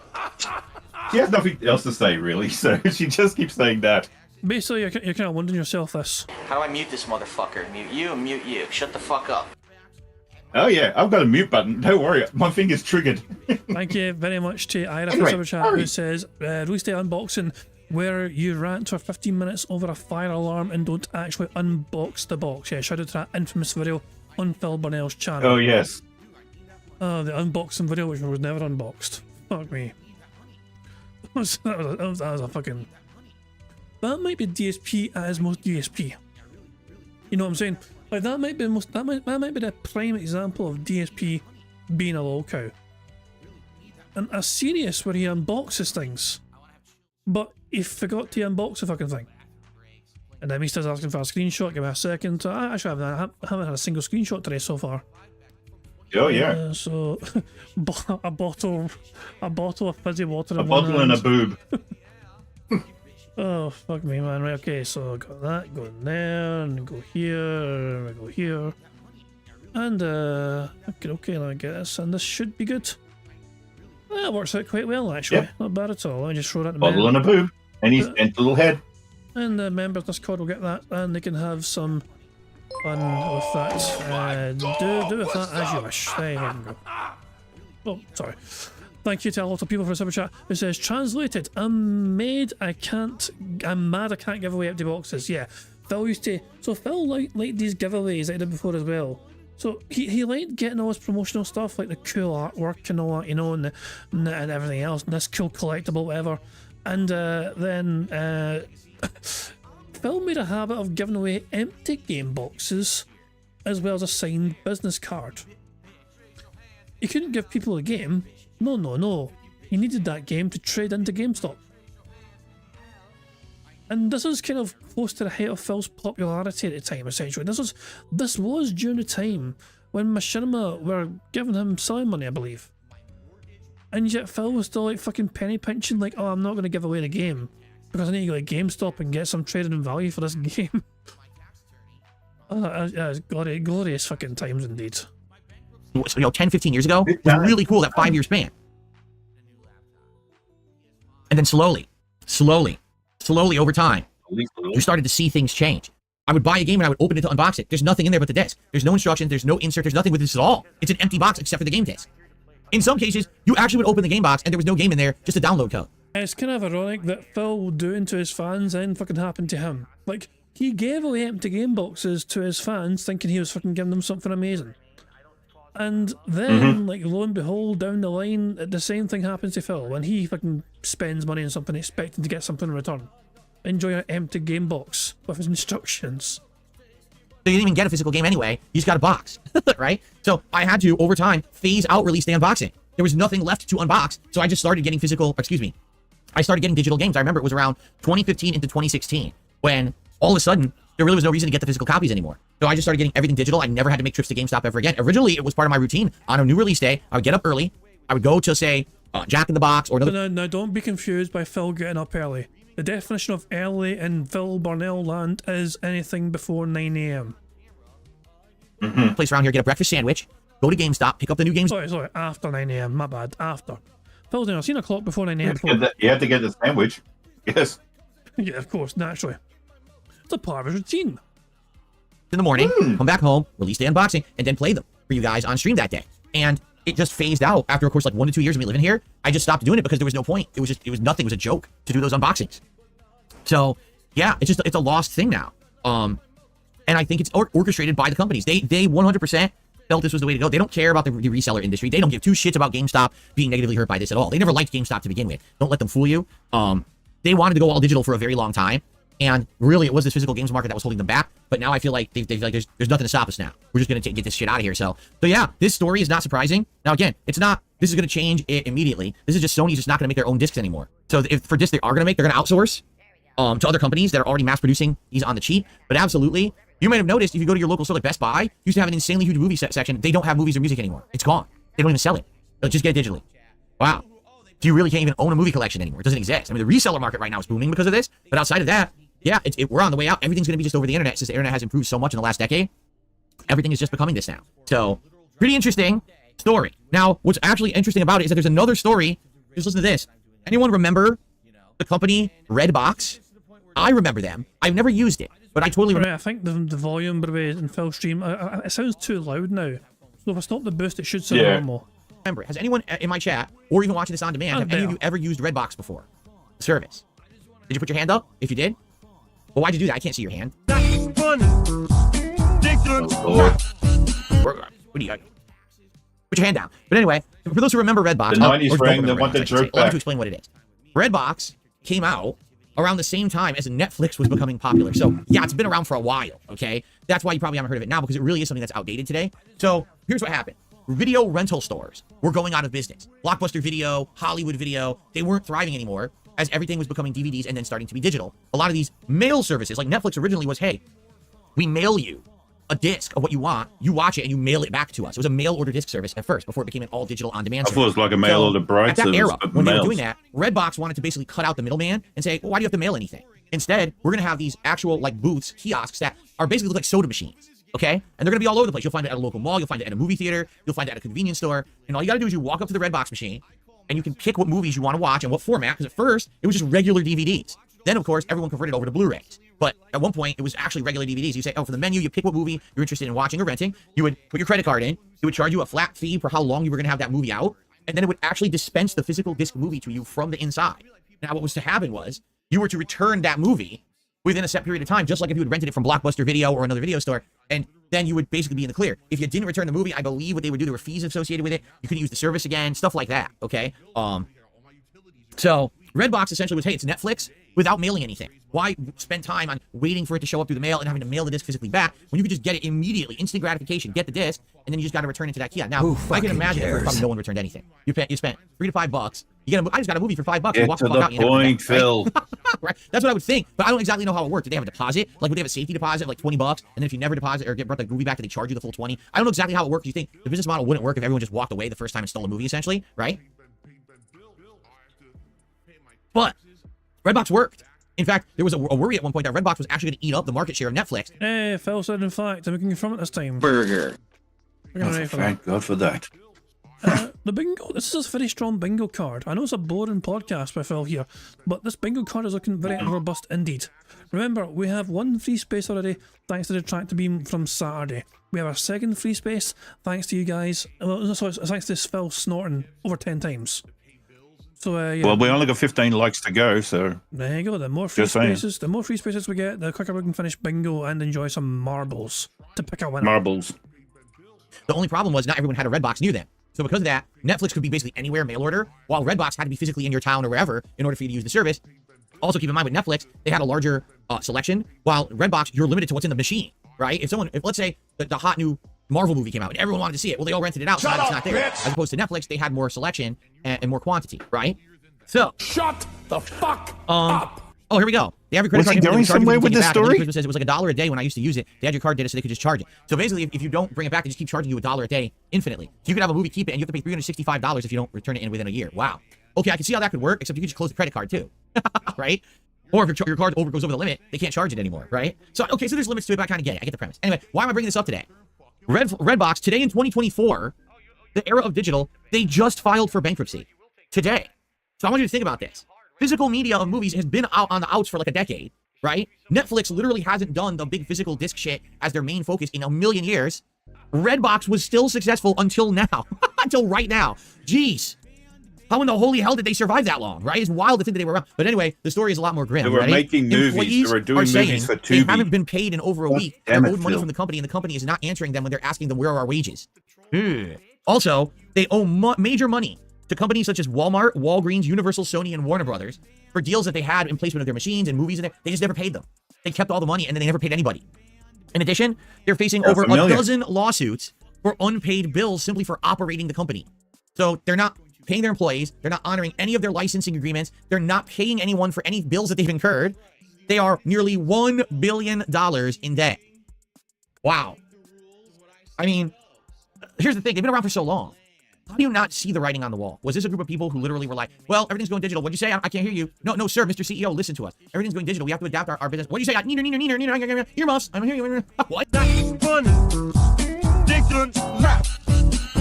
How do you... No, they were making their own movies, but because of the writer's strike and the actor's strike, they couldn't make any more movies. This might simple as that. This might be prime thumbnail material. Everything's going digital. We have to adapt our business. What'd you say? Hold on, Yep, hold on, that hold is. on. Wait for it. Let's kind of see if we can get him looking at the camera or even... Oh, that might be a good frame. Ooh, that's a thing. Yeah. Fuckazilla. Grenade! Corner demon / I can't hear the corner demon if I have my fingers on my ear. I don't know. Let's see. Let's see if I can make something Phil else. Burnell in the movie If, Imaginary Friends, that he can't hear. Okay, let's go here, go there, and go everywhere, and we should be good to go here, and finally we should have this. There we go. If we can find the pictures of him not covering his eyes and covering his mouth, you've got see no evil, hear no evil, speak no evil. Beg no evil. There we go. And there's in the members Discord for members to enjoy a heart's content. Fantastic stuff. Let's crack on with the bingo and let's see if we can get this full house completed. Earmuffs. I'm hearing you. What? How do you run a company like that? That's crazy, right? To me, I just don't understand. You know, I don't get it. How do you get that back? Because at least at one point you have to acknowledge, okay, things are changing, so we have to change with it. Now, let's just keep racking up money. Let's just hope for the best. Let's just hope that somehow our profits increase. What? That'd be like me saying, all right, I see right now, for some reason, people are not enjoying content I'm putting out, right? I'm putting out some kind of content, and no one's showing up for it, no one's engaging, no one's supporting it, everyone dislikes it. I'm just gonna keep making it anyway, too bad, because I feel like it. But that's not how you run a business. You know? Didn't Phil kind of do that for Chrono Trigger? Because that game didn't get great support. And some other stuff. Yeah. But Yeah, Phil just and Callisto Protocol, everybody hated that thing. There are games that Phil does that for. It was gnarly. Like a Dragon's a great example. Like a Dragon, yep. Yeah. Yakuza Infinite Wealth. Phil was misled by the game title because he thought that game title would mean infinite wealth for him. Oh boy, was he wrong. I mean, I have to change. If I'm playing a game, you guys aren't liking it, we gotta change it. If I'm doing a series, it doesn't work, we gotta change it. Like, look at last year when I said I wanted to do a lot more long form React stuff, and people outright said, nah, it's just not that interesting. So I cut it out, and then we did more gaming, and people were happy with that, right? So you gotta listen. There's feedback. It sounds like they did absolutely no market research or feedback, and they just said, we'll just keep going, right? Notorious Gun says, I have a family member. They interviewed for a high up position with Redbox. They were turned down because they were suggesting they move away from physical Redbox and go digital instead. Wow. So anyway, yeah, if you like Redbox, I definitely would not be looking for a Redbox machine near you. They're probably not. You're not going to see them. It's just they're declaring bankruptcy, right? It's pretty much going to be the end of that. Unless they can somehow restructure. I don't know how they can restructure if at this point they haven't like reformatted to be like Netflix stopped being physical disc medium a long time ago. They had a legacy version of it that people were still using for a while, but even they announced recently that's gone. They're done with it now. So it's, look how Netflix changed. Now Netflix is one of the premier video streaming services in the world. So what happened to Redbox? I never think of Redbox as a video streaming service. They probably have something, but they probably don't have any of the agreements. And if they didn't pay their bills, that's not good. Because here's the thing. Any video distribution service is reliant on one thing. Videos to distribute. It's not like Redbox is producing their own videos to put out. They have to have other people's content to distribute. And if no one trusts them... isn't it great when he fucking does no research whatsoever into the fucking news segment he's talking about? We've learned more about Redbox from you than we have about Phil. I rented some movies from Redbox when I was in the States in 2012 when I was 500 meters away from Phil. You were that close to Phil? There was a Redbox. Yeah. Why what was it? Why? Well, I went to see Star Wars, and he was taking you had to travel 500 miles. What's it called? Panda Lead. Well, what was it? And he was taking Panda Lead for her birthday. That's how I know when her birthday is, because it's around during the Star Wars convention. Oh my god, what a fucking way to remember that. I know. Oh Jesus! Wait, you travelled all the way there for a Star Wars convention? Oh yeah. I thought you saw. Oh, what was it? Look. I thought it was a movie at first. I thought you had to travel all the way just to fucking see a movie. No. I hang out with a whole bunch of other Star Wars nerds. All right. Yeah, that's why I know. What was it? Quick question. Remember when I told you Battlefront was sucking? Okay. We already know beforehand. Quick question then for you. Okay. Question away. As somebody that doesn't attend conventions, myself, whatever. Yep. One, did you dress up? No. You didn't dress up. I'm a geek. Okay. Yeah, but I have a lot of Star Wars things. No, but remember I went to the medieval fair as Darth Jester. Oh yeah. I sent you the photo. I was dressed up for that thing. Yeah. I forgot about that. Yeah. But anyways, I was going to. Try that's right. I am a nerd. I was going to try and guesstimate what you fucking dressed up as. Like, oh yeah, you're gonna be fucking Han Solo. You're gonna fucking be Chewbacca or whatever. Jesus man. What was it? We had to come back through Korea. And I had a lightsaber container, and the military there who handled the airport, they were like, "What in container?" And I couldn't open it because it was factory sealed. And I was like, "Lightsaber," and he's looking at me, thinking I started going, and he went, "Haha, Star Wars," and then let me go. Isn't it great when sound effects can get you through customs? Oh yeah. Fucking hell. They're not trustworthy because they don't pay their bills. They don't live up to their agreements. No one's going to give them content to distribute. So they're not... Well, you didn't pay your bills. You aren't trustworthy. You went bankrupt. So, yeah, you can relate. They're just like you. For real. Going to be able to survive. Even if they declare bankruptcy and they get out of a lot of stuff, they're not going to have any content moving forward to distribute, so there's no way they can recover, right? I guess they could always beg their customers. Yeah, see? Lady Christmas says, yes, Redbox does have a streaming service, but no one uses it. Escanor says, I had a few times I rented a game from Redbox. All that was in the case was a piece of paper, so you could scam them. So what you're saying is people would return, they wouldn't return the thing, they would just put a piece of paper in the box and they would be fooled. Huh. Had to weigh the same thing. If you like Redbox, sorry to report, they're on the outs. So a double dose of bad news for physical media today. Sony is getting out of the business, and Redbox is going out of business, or at least declaring bankruptcy, which probably will lead to going out of business. There you have it. All right, guys, that's what I got for today. Now, normally I would say, hey, it's time for shoutouts. We have absolutely no contributions today whatsoever. Called it, I called it, and furthermore, I called that. I said to you guys earlier on that he had nothing to shout out or whatever. I mean, I assumed, remember, that he had nothing to shout out. Which is why I was so prominent in fucking begging at that point in time. Well, Mr. Well, the podcast is still going, so oh yeah. what does that tell you? Oh Jesus! We still well, it's not unusual for it still to be going. It seems like his new cutoff time for ending the podcast is like 1:45-ish. You know, like around about 1:45. Oh, okay. Roughly, anyway. Well, I don't know, it depends on a day. I guess it depends on a day and the level of support he's had that day.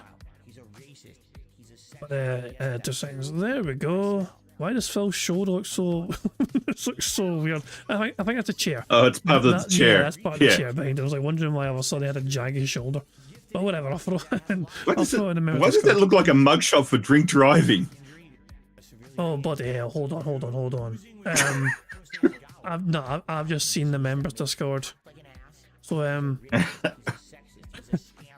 So So remember this face that I had, right?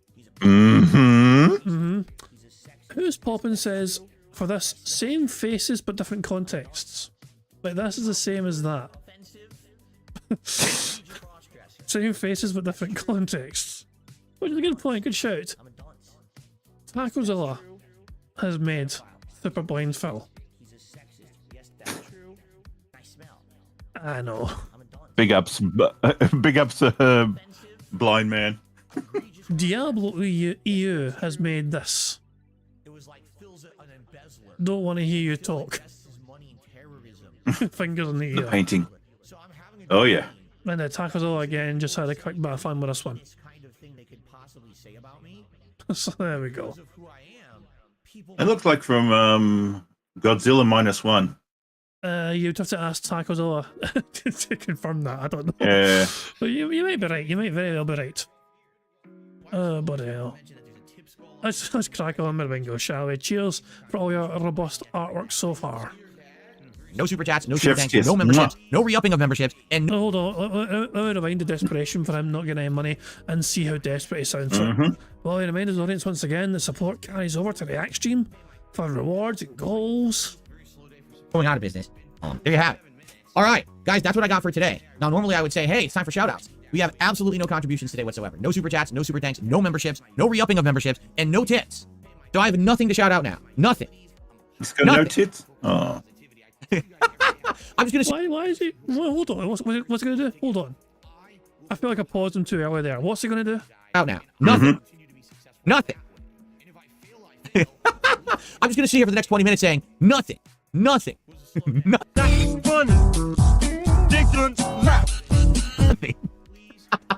Well, you know, it is actually kind of funny to us as well, but nobody gave you money for that long.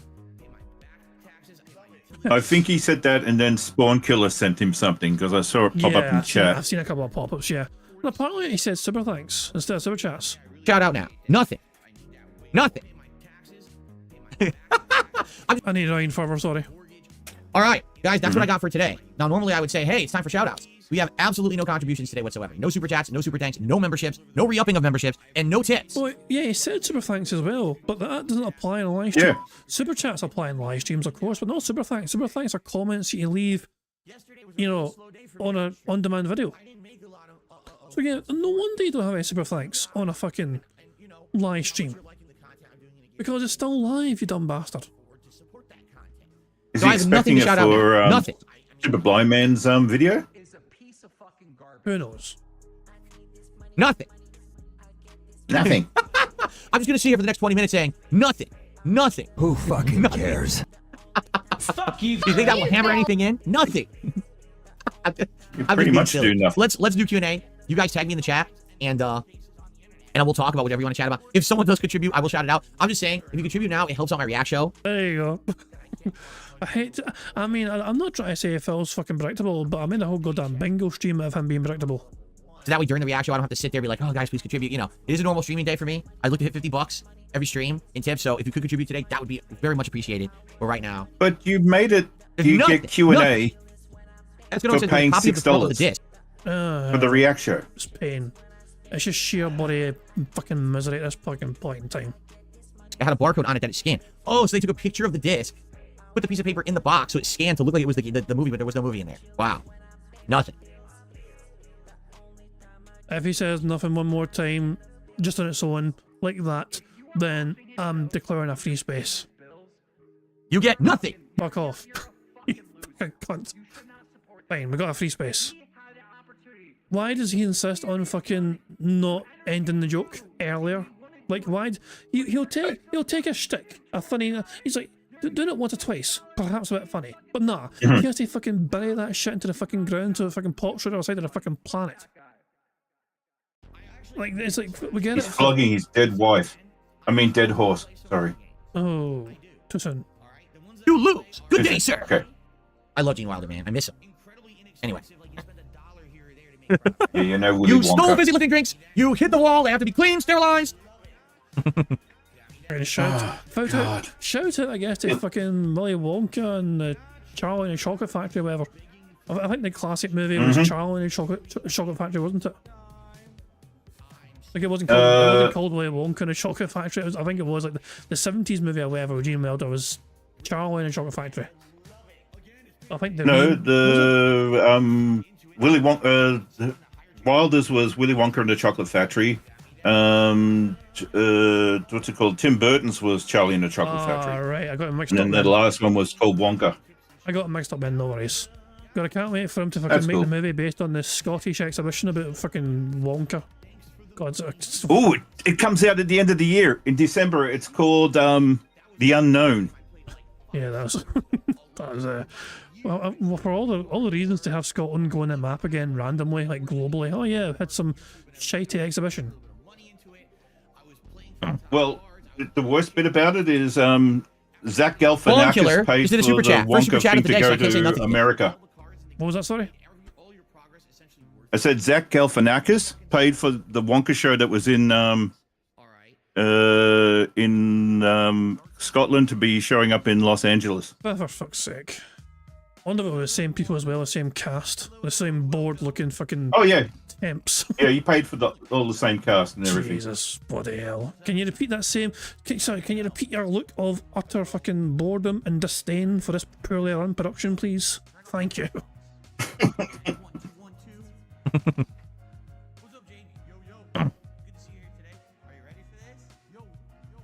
Spawn Killer just did a super chat. First super chat of the day, so I can't say nothing again.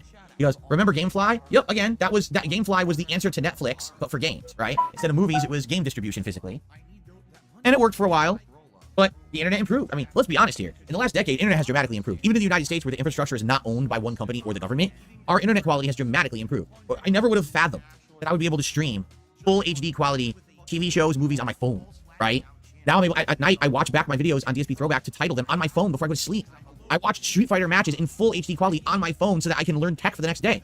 Who the hell would have ever thought you could do that? It was, technology is advancing so fast at this point, and it just blew away the industry. The industry never thought, oh, we'll build a giant business based on disk distribution. Oops, it all fell apart within 10, 15 years because technology advanced so fast, I never would have predicted that. 100 likes. Woohoo! Oh, Thanks, nice one. peeps. We have 100 likes on the bingo stream, which of course means not only do we have a free space for the bingo card, but you guys also get to enjoy the Bubbles animation made by the supremely talented Pixar Animations to celebrate 100 likes. Remember, keep an eye on the bottom right for Jasper to do his thing.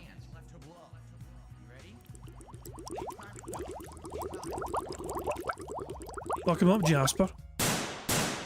Good cat. Good cat. There we go. So we have 1, 2, 3. I think we have 4 free spaces as things stand. Yeah, because we got the free. So let's just so we got the Tractor Beam yesterday. We got a free space from them. So one before we even began today from the Tractor Beam. Phil's saying nothing, pissing me off, giving us a free space. There's one there as well. Phil snorting over 10 times is your third free space, and the 100 likes is a 4th free space. So with that, Come on, mind, free spaces to go. Yeah, we got 3 to go. You get nothing. What's up, Venom Snake? How you doing, man? Is you ready for reacting today? You are the man. Thank you, Venom Snake. Yeah. What's on your mind, everybody? What is on everybody's mind today? Nothing. I want to know.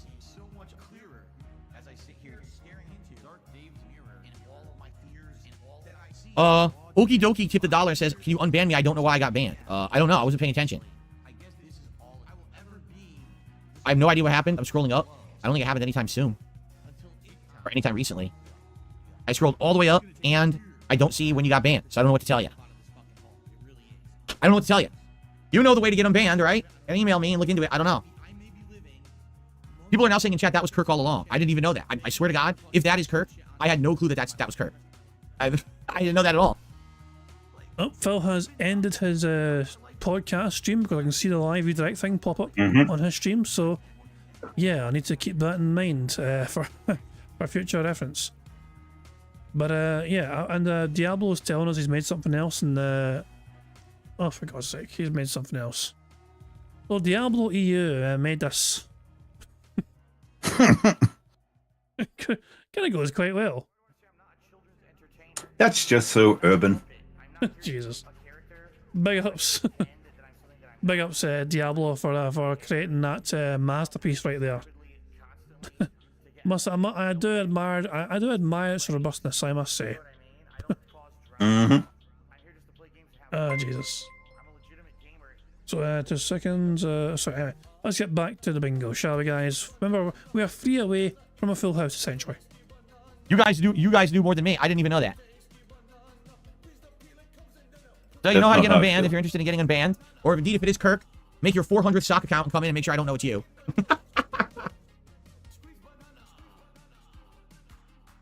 All right. I find it funny you guys know before me. I didn't know that. I don't pay, again, like for me, I tell everyone gets an equal shot here, right? Everyone gets an equal shot. Everyone has to live by the same rules. No one's special. No one gets treated any better or any worse than anybody else. As long as you don't break the rules, you're here. If you break the rules, you're gone. Kirk used to break the rules a ton. He got appropriately moderated, appropriately told to basically screw off, and, you know, I guess he made a new account. I didn't know. I know who that was him. And I guess he wasn't breaking the rules for the longest time, and apparently he did again. What else can I say? Spawnkill did a second super chat. Sad note, remember Martin Mull. He has passed away. Yes, I know. Martin Mull was a prominent comedian and comedic actor, particularly in the 1980s and some of the 90s. Notably, he was on, what was that show he was on? It was a sitcom, but I never watched it. He was on a sitcom for a really long time, but I don't remember which one it was. I know him from 1980s movies. He was always like a character actor, like he would play like side roles in movies and stuff. And Clue, he played Colonel Mustard. It was one of his best roles, actually. It's funny because did you know when the movie Clue came out, it flopped and critics said they hated it? What the fuck was wrong with critics in the 1980s? Clue is genuinely one of the funniest movies I've ever seen in my life. It is an ensemble cast of amazing actors, actresses, and comedians. It has great writing, great comedic timing. I have no fucking idea why they hated that movie. You had to be a fucking moron. I don't know what is wrong with people in the 80s. That movie is great. So anyway, he's great in that movie, and I know he was in other, like I said, TV. He was in a long-running recurring role in a TV series, but I don't remember what it was. It was a sitcom I never watched. But anyway, yeah, he passed away the other day. But he was only he lived a very nice life, a long life. He was in the 80s, so. Are you trying to remember Roseanne, Phil?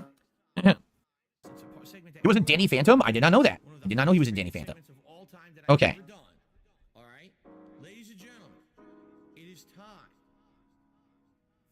Oh, my nose itchy. What is my take on immersive sims? I know you play games like Deus Ex and Prey 2. Would you consider those immersive sims? I don't know if I would consider those immersive sims at all. When I think immersive sim, I think like Second Life or one of these MMOs where you can literally role play a person. What about the people who do the role playing in like GTA 6, or excuse me, GTA 5 Online and stuff like that? I see that as an immersive sim. I don't see like Deus Ex as an immersive sim. I don't even think I've ever even heard anyone call it that.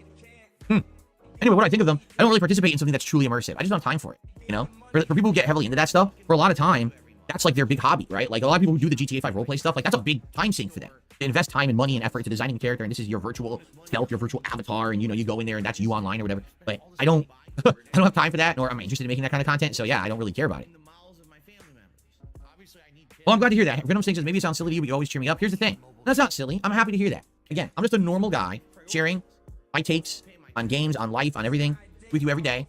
We have this little back and forth we have. It's a cool social thing, right? And the way I see it, if you get anything positive out of it, it means that I did something right on this earth, right? And that's a good thing. And by the way, no one gets hurt. See here, we're not standing here stomping on other people. We're not driving people down. We're not making fun of people, defaming people. We're just being nice, positive people with each other. And if people are getting positivity out of that and getting something good out of that and it puts a smile on your face, then I've done my job on this planet, right? I left a positive mark. As much as morons out there would say, oh, Phil's an awful person, I have left way more of a positive mark on this planet than a negative one. The proof is in the pudding when people like... Oh my God, what's up? Thank you very much to Twilight Media Court for a super chat, who says, I got in late, I missed 6 million, I'll do better. It is what it is. You can always rewind it. You're on like, you know, whatever. But the million was ticked off quickly and we got that played quite early on. But cheers to the super chat all the same. It's like you do better. It's like you can always rewind and enjoy it if you want. There's no worries. I'll tell you what. If Phil actually says 6 million, then I'll play it. But he has to say 6 as well. 6 million. If he says that randomly, I'll play it again. Oh, Phil's an awful person. I have left way more of a positive mark on this planet than a negative one. The proof is in the pudding when people like Venom Steak, others combine say this stuff every day. And I'm not hurting anyone or dragging anyone down at their expense, you know, at my, to get over them. It's not, no one's getting hurt in the process of what I do, right? So. We're just shitting all over Redbox media, like, you know, 20 minutes ago. You were calling them fucking idiots for, or not idiots, because if you said it idiot, we're fucking ticked off, of course. You were calling them like fucking behind the times dinosaurs or not implementing digital. Yeah, but he's not hurting him because they're going bankrupt, so. Oh, Jesus Christ. Really need to be looked at as the people who are these insane troll idiots. They're the ones who are hurting everyone around them on a daily basis for personal gain. Not me. I'm having a good time just chilling with you guys, right? So I'm happy to hear that. Hold on. I don't know, it's just... but it calmed down for a while, but these random fucking nutters keep turning up again, so let me just report their channel, report their account, because they're being absolute arseholes right now. So give us a second here. We have Idiot though, ticked off the board, which is good stuff indeed. So I guess yeah. So we've almost got a full house. We almost have a fucking full house here to celebrate a fucking full house victory. Jesus Christ. But yeah, so if we go to, so we only need 2 more, I think, as things stand, I believe. So, Burger. 5 in a row. That's concerning. there we go indeed, there we go. Fantastic stuff indeed. We're 2 away from the full house, thanks to the free spaces. I'm happy to hear that you're getting something out of it, man. Excuse me. Marmos and Roseanne. Oh, okay. He was in Roseanne for a long time. Okay, so, you know, I've traveled around a lot in the world. I've met a lot of people in my life, like a lot of people that use people to get ahead and lie. I turned into a fucking therapist yesterday, and I'm not a therapist. Dead air and booby shaking. Person that I'm a straight shooter. I call it as I see it. It was so clear throughout yesterday. Venom Steak says good times and games. Oh my God! What's up? Oh, for God's sake. For God's sake, I'm not sure about that. I'm not sure about that. That seems a bit cheap. Thank you very much to RS Nerd 88, who says $6 or 6 million. I would have done it. Fine. I approve. Jesus. All right, so ladies and gentlemen, 6 million. 6 million. That's a pretty interesting number, isn't it? 6 million. Well, guess what? You're wrong. It didn't happen.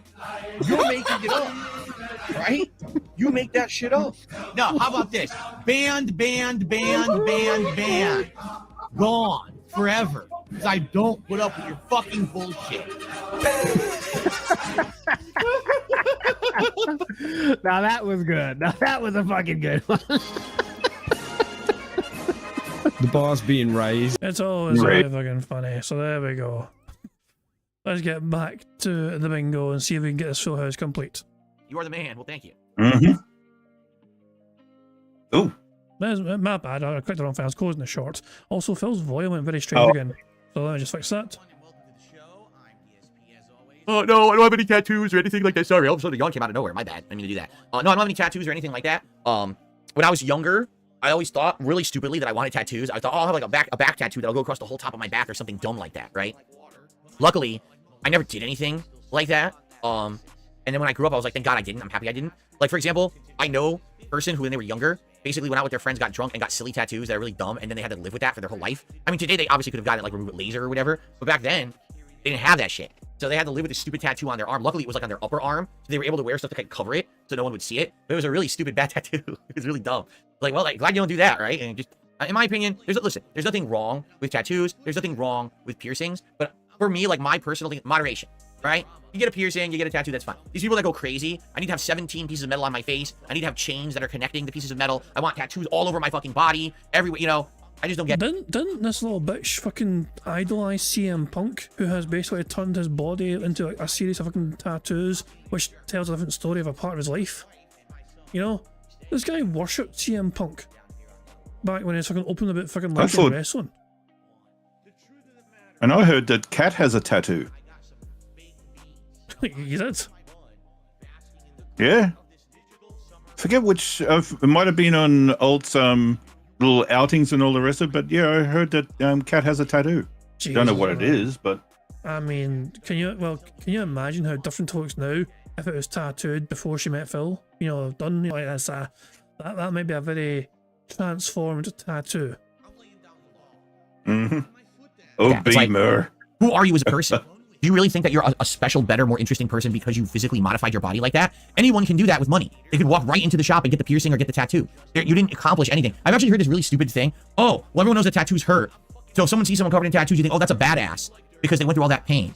A badass? No, that's a dumbass. That's someone who literally said, I want to subject myself to that level of pain for an extended period of time just to say, hey, look at me, look at me. It's the same as like a peacock strutting around with its feathers, right? Who gives a fuck? It doesn't make you a more interesting person. It doesn't make you a tougher person or a better person. It just makes you someone who's an attention whore. Look at me, right? There's nothing wrong with having a few tattoos or anything, you know, like I said, there's nothing wrong with that. But these people that are completely covered in it's like, yeah, obviously, in truth, my opinion is thus. You see someone like that, you know what the truth is, that's a boring person. That's a 100% super boring person because the only way they felt they could get noticed in life or attention is because they had to completely modify their body in an over-the-top way, right? You know, the same way that certain streamers have to dress up or dye their hair and say, look at me, I'm a cartoon character. There's your YouTuber jealousy right there. Back on this again. In case people weren't happy with me taking it off earlier on, when they kind of brought up that kind of jealousy, here it is in full show. Look at me. Like, yeah, but if you put out good content, no one would have to look at you for your cartoon looks. They just like you for you, right? Well, if you put out good content, then you don't need to fucking beg people every single fucking day to give you fucking money to pay your goddamn fucking bills. Exactly. Fucking hell, it's just Mr. Morality here preaching about fucking how content creators just fucking run their channels. So why do you have to do that?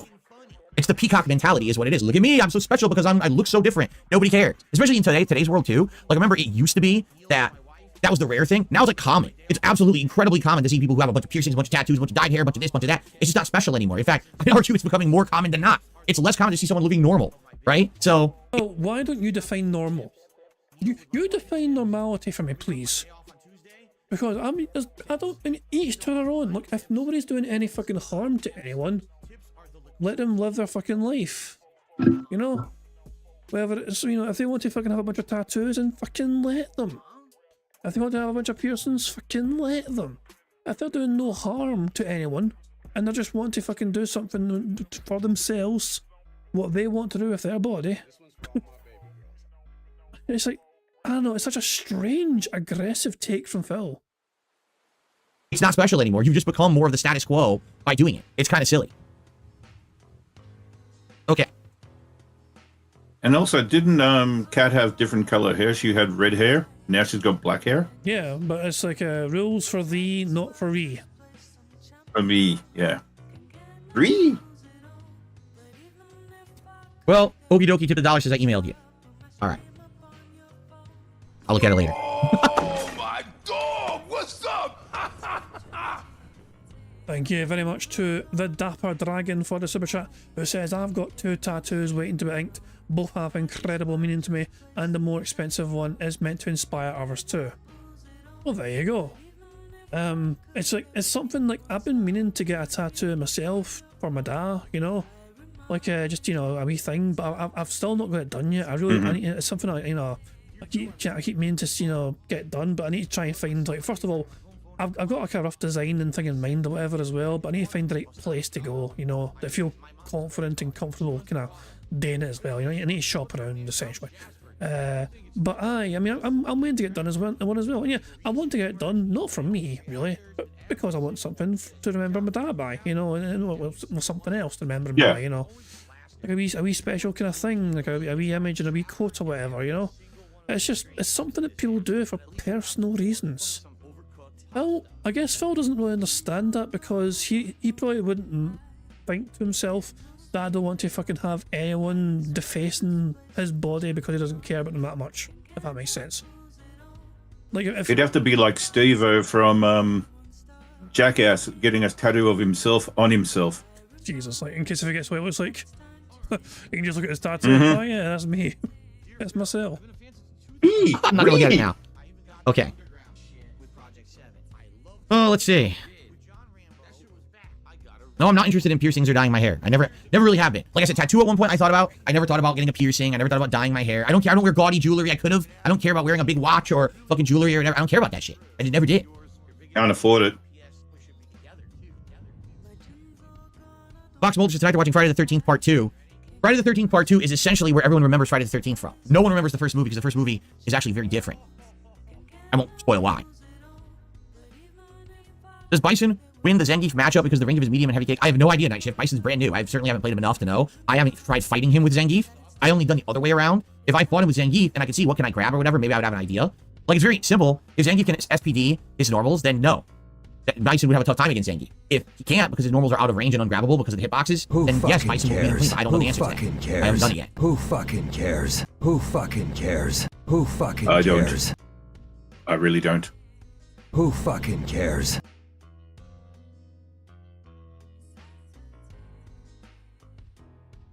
Fuck you, Phil. Bruh. Okay, any other topics, guys? Remember, soon we're going to swap over to DSP React and do the clip show. Winston, I am not talking politics like that on the streams. I'm just not, as you know. I don't do that. That divides people, and I don't talk that kind of stuff. That's my personal takes and nothing to do with public knowledge. So you did it after your day off. Did Phil just say personal stakes? Yes. Hold on. I'm kind of curious what Winston said. Nah, well, I won't bother. We'll just crack on. I don't know what First Descendant is. Never heard of it. This is the first I ever heard of anyone mentioning it.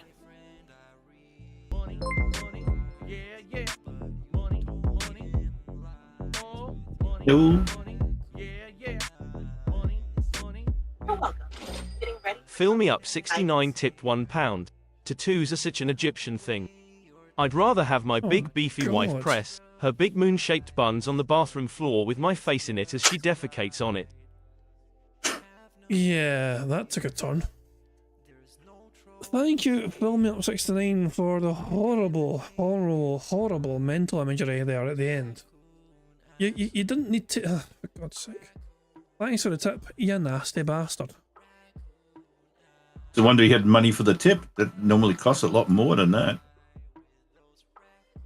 I know by a friend. Would I ever try multiplayer in Elden Ring? Probably not. It's never been my thing. The multiplayer stuff has never really been of much interest to me. Particularly, I don't really feel like they ever fixed the multiplayer to feel like it was fair. Every time I ever tried it, it's like phantom backstab and shit. And I'm like, what am I playing this for? So I'm not too interested in that, no.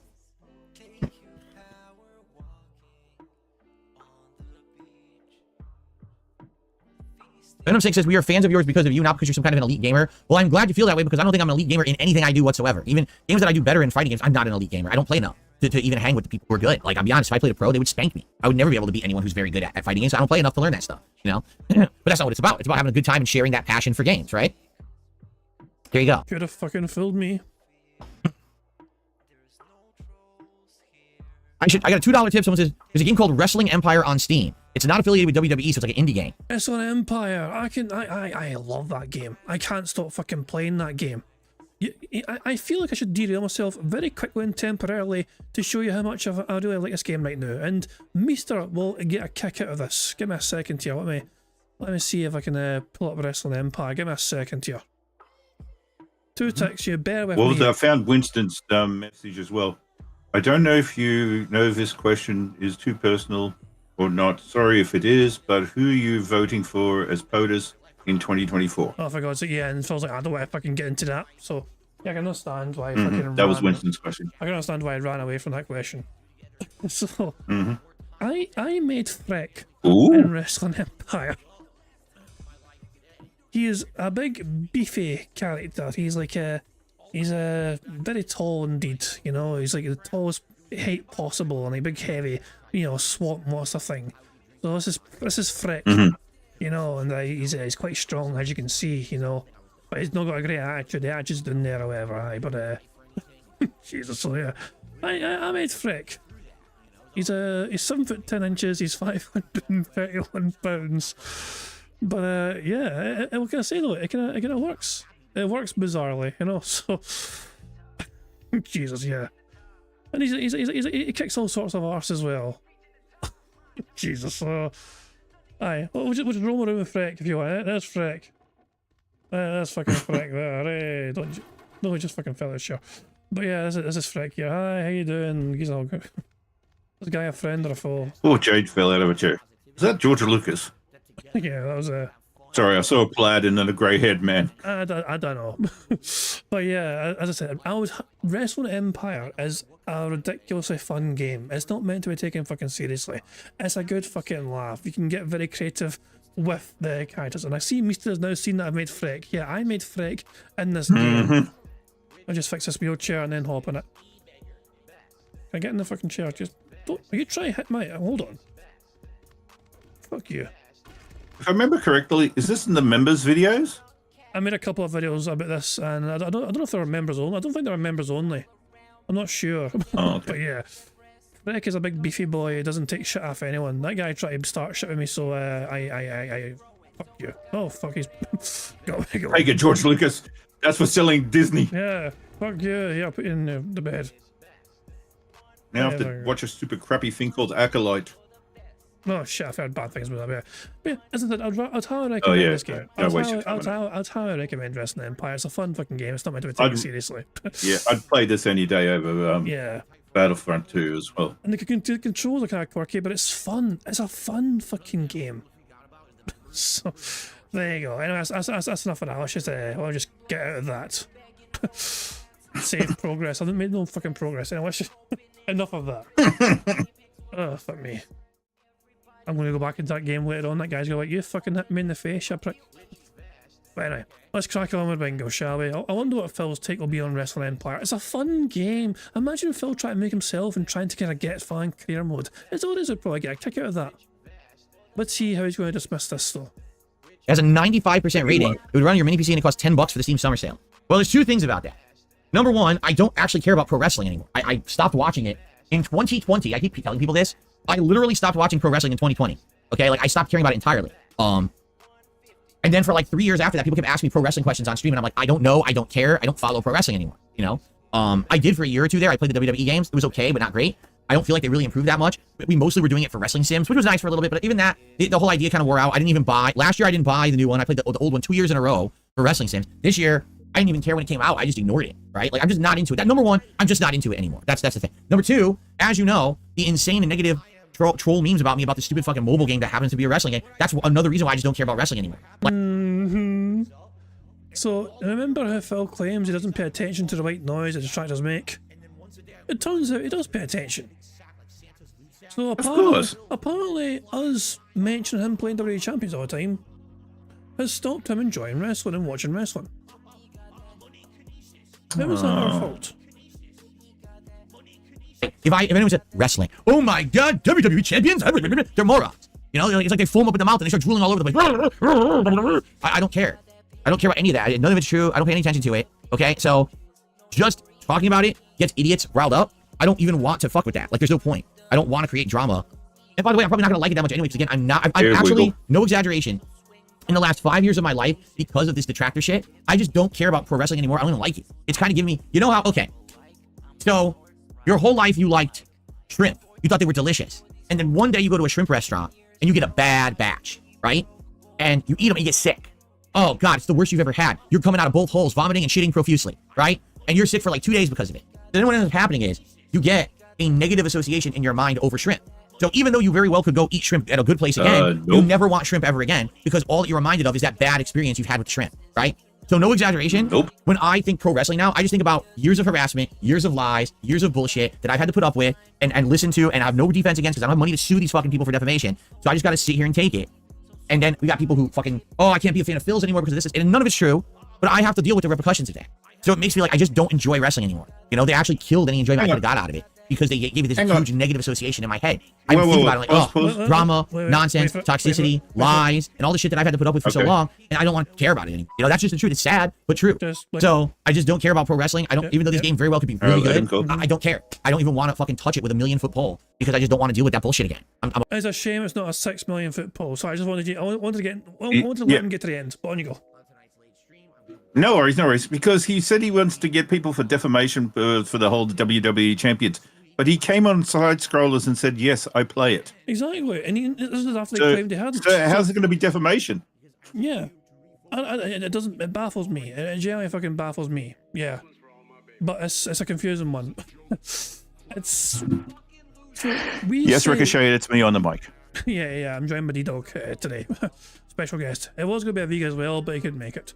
So it's just D-Dog flying solo with Chat GPT. Look, Phil spent a long time lying to his audience that he didn't play WWE Champions. And then when he was confronted on side scrolls with that very question, Phil's like, all of a sudden, yes, I do play it. And I spend money playing that game sometimes. But then it's like, but then he's trying to fucking claim it's not that much money. And then when he had a chance to prove that it wasn't his account, Phil's like, no, security, privacy reasons or whatever. Gotta protect his family. Phil has never once properly officially debunked. Because how in the hell, I still don't understand why Phil's showing his WWE Champions login. No, it's basically home screen. His home screen for WWE Champions would show like things like his name, his username, wouldn't it?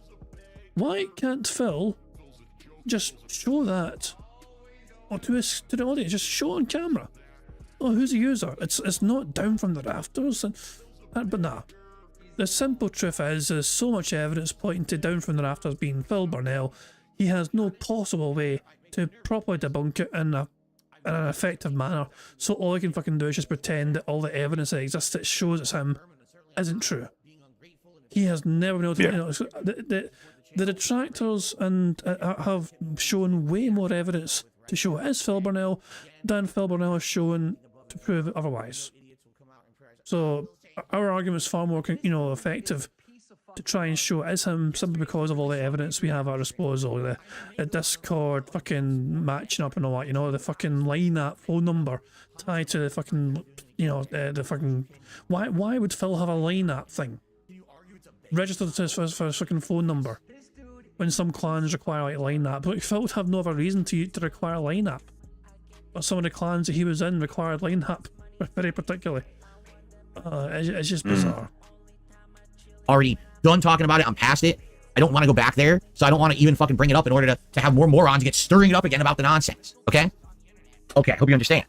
I received a $5 tip from an anonymous tipper. It says, anonymous, hope your morning has been off to a good start. Basically, they're just saying, rest in peace to Super Blind Man. So, yes, rest in peace to Super Blind Man. I'm very sorry that we lost him, but I've already made a whole... I love how Phil didn't want to bother reading out the guy's proper message in respect to Super Blind Man. Phil chose to summarise it for him because he couldn't be arsed reading out the message that the guy gave him money for Phil to read out for. Whole tribute video about I wonder that if it yesterday. was saying, am I donating this $5 to Super Blind Man's family? And Phil was like, nope, not reading that bit. It might well be, but only Phil would know that information, of course, because we don't see the fit messages. I'm just speculating. Yeah, yes. But you may be right. So, yes, rest in peace to Super Blind Man. I'm very sorry that we lost him, but I've already made a whole tribute video about that yesterday. So if you want to hear my thoughts about Super Blind Man, I did a whole 5-minute tribute to him yesterday. Check it out on this channel. Oh, for frick's sake. And that's that. Okay. Let's see here. Oh, you fucking bastard. I thought I was like Phil's phone for a second. It was yours. I can hear your text. Yeah, no, it's things telling me that the videos have started up somewhere else. No worries. It's just, I heard a fucking beat, so I thought, what's strange noise coming from Phil? Nah, it was Yeah. Ben Bingo tipped me $1. Says, I've beaten Elden Ring. I used Ash Summons for Melania because I felt, because of that, I feel empty and depressed. How do I cope? You didn't have to beat her. She's optional. Melania is not part of the story. You totally didn't have to beat her at all. You could have just completely skipped her. I don't know why. Like, if you were going to feel depressed, right? If you're going to feel depressed because you did it that way, then why did you do it that way, right? If you had the choice, I would have just skipped it because you don't need to beat her. So, and by the way, for the record, so far, there's absolutely, positively nothing in the Shadow of the Erdtree DLC that's as tough as her. Now, I'm about halfway through it. We'll see by the end. Nothing is as tough as her at all. I get the feeling nothing will be. I think they want her to remain the super boss, but maybe I'm wrong. I guess we'll see. Boss. Excuse me. Boss.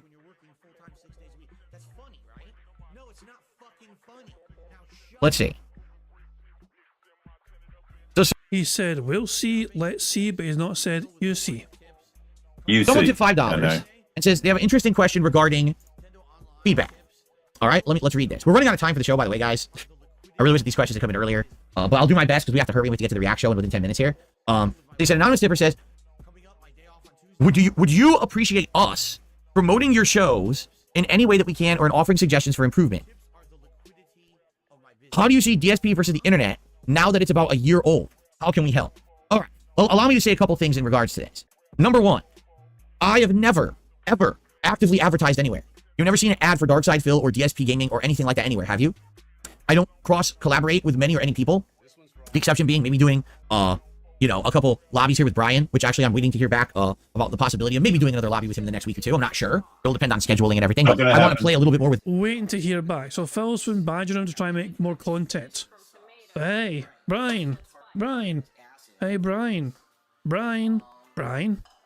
What? I can only imagine that, like, he might not fucking respond within like 3 hours or something.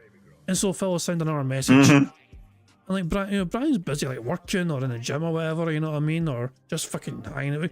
Anything. I've not checked Twitter in like fucking like, you know, 12 hours or whatever. Let me just check Twitter randomly. Why have I got fucking 7 fucking random messages on my DMs? Why is it all from the same person? Why is fucking Phil asking me over and over again why I'm not fucking responding to him? Phil and his fucking... He might just ghost him. The super BFF for fucking life or whatever. What the fuck, man? One thing I can say about that. Fuck you and your friends. Well, it's no wonder you don't have any friends. Bison before I get to the point where I decide that I want to do another lobby like that. But we'll see. You know what happens with that. Oh my god, go right in there, Phil. So that's really, I haven't really done anything like that. I never was part of a gaming team, even when I was in cinema for that very extended period of time, right? Try the other I didn't ear get now. any. I'm sorry. Wipe it on your pants. Yeah, but it's not just that. The way his eyes bugged out there for the second ear dig was quite phenomenal. I never was part of a gaming team, even when I was. So it happens right about here. His eyes bug out crazily at one point here. It feels like. Let's see if I can find it. I'm not full-blooded Italian. That'd be ridiculous for me to claim. I'm a quarter Italian. I am 1/4 Polish. It feels like it happened. Maybe I just saw it, or is it right about here? Or was it the other ear? No, it was definitely. So remember, he this started with the other ear first. No, was that ear? Oh, there we go. It was this Yeah. ear. I knew it. Oh, he touched the nerve there. Oh, yeah. It's like when you get a cotton wool bud, you know, you're drilling into your ear and you get like that sensitive nerve. Yeah.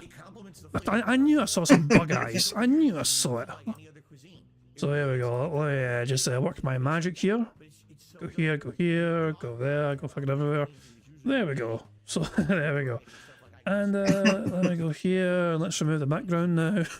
We've had quite a few robust thumbnail style images today. Yeah.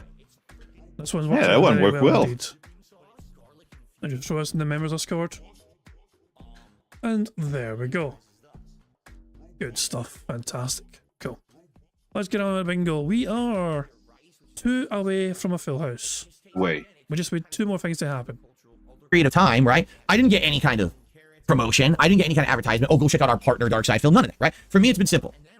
I make content, people watch it. If they like it, word of mouth, they tell their, hey, go check out DSP for this or that he just did this and that, and it's really good, right? And that's that. That's how it's always been. Now, a lot of people can say... So, and by the way, just to fucking debunk Phil, Machinima plugged his shit back in the fucking day, sometimes. Particularly his Project 7 crap. You know, they did fucking kill for him and go to bat for him sometimes to try and get people interested in going to his channel as well. So, Phil, you have had promotion. Well, that was the worst thing you could have done. There's been documentarians saying Phil had all the popularity, he squandered it all because he didn't do this, and this, which is what everybody else did, right? Fair enough. But the way I see it is, sadly, for me today, there's nothing I can really do to promote my content because of the amount of hate I get, right? There's nothing I can do to go out there and say, hey, here I am, check this out, something new. Like, no one cares. I'm always just going to be appealing to my core audience, all right? And that's all I can really do. So, hey, if you like my content, feel free to spread the word. But what I would say is there's good ways to do that. Tell your friends, tell other people who are like-minded you. Don't go on another content creator stream or video and start cross-promoting me. Do not do that because that's very, very rude. Oh, he does not want to fucking draw the ire of our content creator. Like some, like, fucking like some random, like, moist critical going, Phil, keep your dead heads at my fucking chat. Don't care. Yeah.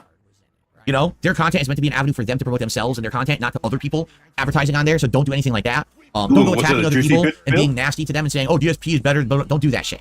All right? For me, listen, I don't care who's better or worse than me when it comes to content creation. All I care about is if you like my stuff. If you like my stuff, feel free, right, to go talk to other people about it, but don't bring it into other people's content. Now, in regards to, like, improving stuff, I'm always open to suggestions.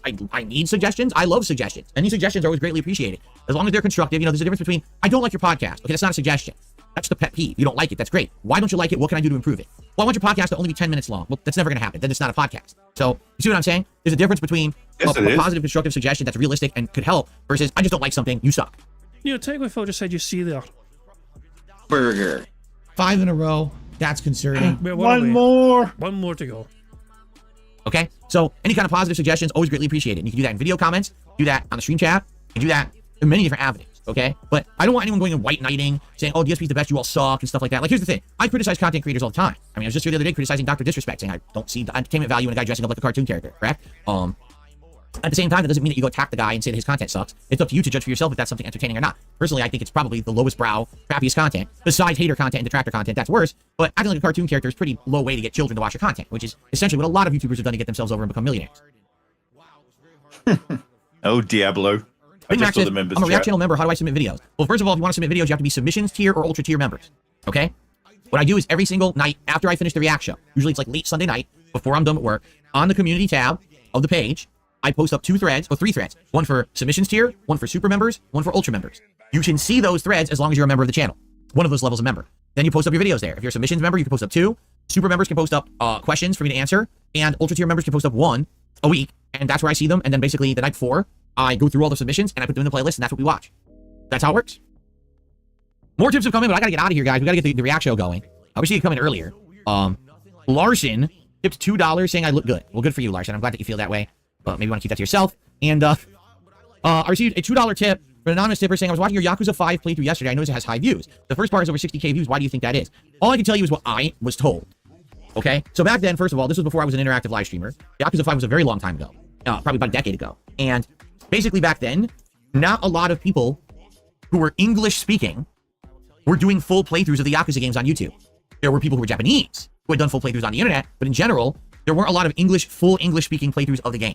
So watching me play the game opened up that series to a lot of people who maybe hadn't heard of it or hadn't been able to experience it for, English speaking version. You know what I'm saying? And I think at that time, again, I was way more prominent a decade ago, right? I was way well known. I had way more views and everything. Playing a game like that exposed the franchise to a lot more people. There just weren't a ton of Let's Plays or playthroughs of Yakuza games on the internet at that point. They hadn't exploded in popularity yet. So when I played Yakuza 4 and 5, they actually got a ton of views. The funny part is, not immediately. When I first uploaded those playthroughs, they did not. It took months and months. And then all of a sudden, I guess what would happen is they would hit the algorithm the right way. And then all of a sudden, a lot of people would start watching them after the fact. And I would get a big boost in viewership like 3 months later for a playthrough I had done months before. So I never actively enjoyed that. It wasn't like I had tons of people watching live when I was streaming or when I first was putting up those playthroughs. It kind of came after the fact. But then most everything, 2 things happened. Yakuza exploded in popularity and I declined in popularity. So there were way more people who knew what Yakuza was and wanted to play it. So there were way more options of people watching Yakuza playthroughs than just me. And everyone on the internet wanted to crap on me and say that I made terrible content. Despite the fact that not true, but that's just what they wanted to believe because they wanted to believe. Well, subjective. So you cannot just fucking say not true. Whether people like your content or don't like your fucking content is not a fucking true or false statement. It's a subjective fucking statement. It's the same for my fucking bingo content. Some people like the fucking bingo stuff, some people don't. Subjective. People can like what they fucking want to fucking like in that regard. You can't just fucking say it's not fucking true, nobody fucking likes your content or whatever. It's a subjective fucking opinion. Someone. So people stopped watching my stuff, despite the fact that I've never stopped covering Yakuza, and I've covered every major game. I played Yakuza 4. Well, first of all, I played Dead Souls. Then I played 4. Then I played 5. Then I played 6. I played Kiwami, but then I stopped playing it, right? I only played a little bit of Yakuza Kiwami. I played 0, right? I played Like a Dragon Infinite Wealth. And what was the other one that I played that was the throwback game that played like you're a samurai? I played that one, and then recently, at the end of last year, I played the spin-off game starring Kazuma Kiryu that bridged the gap between Yakuza, Like a Dragon, and Like a Dragon Infinite Wealth. So I played all of those, right? All of them. And I love them. I still like the games, even though Like a Dragon Infinite Wealth I felt wasn't as good as the one before. Still really enjoyed it, had a great time with it. And I still love them. Listen, I'm not getting tons of views on anything I do anymore. It's not about that, but I'm happy that one point, I mean, keep in mind, back in the day, people listened to me. Before I became the whipping boy and fucking negative meme of the internet, people actually listened to my things that I had to say. I made videos that were getting hundreds of thousands of views about like bills that were going to be passed in the United States that could change the internet forever and ruin things like YouTube or online gaming. I had that clout. And then I lost it because people decided to make me a joke because they thought they could get over doing it. There you go. You know, it's pretty much what happened. No, you made yourself a jerk. We just ran. I don't really, again, I'm happy where I am. I'm not sad that not a lot of people are watching my stuff anymore, but at the same time, yeah, it does suck that, that was a franchise at the time. I need to fucking stress this point. Phil did care about some of these fucking bills that got passed back in the or threatened to get passed the SOPA thing, for example. Phil did make a video about it, which did get traction, which did fucking go down quite well. You know what I mean? Yes, other people did as well, but Phil's video did fucking get some traction. Phil immediately stopped caring about all that stuff, because after that he got partnered by Machinima. And so Phil didn't have to fucking worry about potential bills fucking screwing him over and trying to make money on YouTube. Phil went from caring about something and making some big fucking community effort to try and get people talking and getting involved politically and let's try and fucking push back against this fucking bill. But then something happens. He got partnered by Machinima. And all of a sudden Phil's like, fuck that shit. I'm just going to keep make a whole bunch of fucking video game playthroughs and all that shit, you know. I'm going to spam as many videos as I can on my shitty fucking channel. Fuck SOPA. It's just so... The moment that he benefited, personally, he stopped fucking taking the moral high ground about SOPA stuff. Because it no longer affected him. Because he was protected by Machinima. Yeah, he didn't have to care about the content. Exactly. I really was showing Yakuza to a different audience who didn't know what it was, and it appealed to people. A lot of people say, oh, I watched your original playthroughs of those Yakuza games, and it got me to start playing the series and enjoying the series, so thank you for that, you know? But now this kind of shit doesn't happen anymore. It just doesn't. There's nothing I can really do about it. That's how YouTube works, right? Okay, guys, that is it. We got to end, even though contributions keep coming in. We got to get out of here. I got to go set up the React show, okay? So I thank you so much for hanging out with me. I hope that you will stick around. The stream will redirect you to the React show. If you're here watching on demand, well, I hope that you'll check out the videos on DSP Reacts over the course of the week. Thank you to those who supported the stream. This will help for the React stream. And, good one. Good hangout session, as always. Tomorrow, I'm sure we'll be talking about the React show, any news or anything else going on. And hit the beach, wear sunscreen. All right, guys, thank you so much. See you Monday. All righty. Let us do some quick setup before I switch over here. So, camera size correctly. Let me get the logo up. I still can't believe he hasn't worked out OBS for the scenes for this thing. No? Entered? I think it is. The logo up. Pop-ups. And Yeah. There it is. Okay, guys. I'm taking off, but I'll see you over on the React channel, all right? Peace out. See you over there. Alright, so now we can go over to his React channel. Mm-hmm. Existed. I had no clue. Push Phil. Silence, you dumb bastard. We're about half an hour behind Phil. What happens is... Nope. Yes. Nope. Oh, crap. Hold on. Okay. So, let's... the bingo game continues, by the way, guys. The bingo is still going on from this point onwards. We need one more thing to happen before Phil starts recording. What do I need to do? Oh yeah, I need to do this thing as well. I need to change Phil's chat. Because he's now in the DSP React chat, so it's no longer a DSP Gaming chat. So give me a second here, and I will change that right now. So you can see his React chat blather about. There you go. Oh. Diablo Order Darkness says, so lazy scenes, even my overlay looks way better, and I'm not even a big YouTuber over on my Draggle Harvey channel. It's one of those things, Phil never bothered his arse to try and learn to get better with things. You know? Like, I put some effort into my stuff. I could, is there more I could learn? Absolutely. There's definitely more I could try and learn, to try and make it look better or whatever. I just kind of winged this, you know what I mean? Like the fucking... I got these kind of wee templates, like the boxes around the shit or whatever, you know what I mean? It's, yeah. But there's definitely more Phil could definitely do to improve his craft. He just doesn't want to. It works and that'll do for him. It just, that's all he cares about. If it works for him, that's the main fucking thing. Doesn't really fucking want to put himself in the audience's shoes. Why should he put himself in the perspective of the fucking audience and what they fucking see and what they could get from this fucking experience? Doesn't care. As long as it works for him, that's all he cares. Okay, good afternoon, everybody. Welcome to the show. Let's get started. Whoa. That is way too fucking slow. Let's go 1.75. It's time for DSP versus the internet here on DSP Reacts. I hope that you were ready for a good variety of stuff. Although, admittedly, you know what happens is there's a hot thing that happens and everyone's talking about it. So then all of a sudden, people will start submitting very similar clips. And that's kind of what happened this week. We had our first ever presidential debate of this, upcoming election. And all of a sudden, everyone has politics on the brain. So like a ton of like political videos were submitted this week. And And as you know, I will talk about politics every once in a while, but I'm not going to make it the entirety of a discussion of the show. So what we're going to do is we go through these Ultra member videos today. I'm going to kind of go through and be like, okay, let's at least watch each part of each one, but I'm not going to sit here just talking politics all day. That's not the point of the show. This is not a political commentary show. So we'll see how it goes. And go from there. But yeah, like for example, since it seems like there's a lot of political clips that were submitted as Ultra member submissions, likely I'm not going to be doing any political clips that come up during the submissions tier. It's just too much of the same thing, and I get tired of it, and I don't want to talk about it all day either. So there you go. Okay. Anyway, all right. So we're gonna get started. You guys know how the show works. It was people who are submissions tier and Ultra tier members who submitted clips for the week. Ultra tier, we're guaranteed to watch their clips that are submitted once a week, while the submissions tier are put into a randomized playlist, so you get a chance, but it's not guaranteed that you would actually watch, right?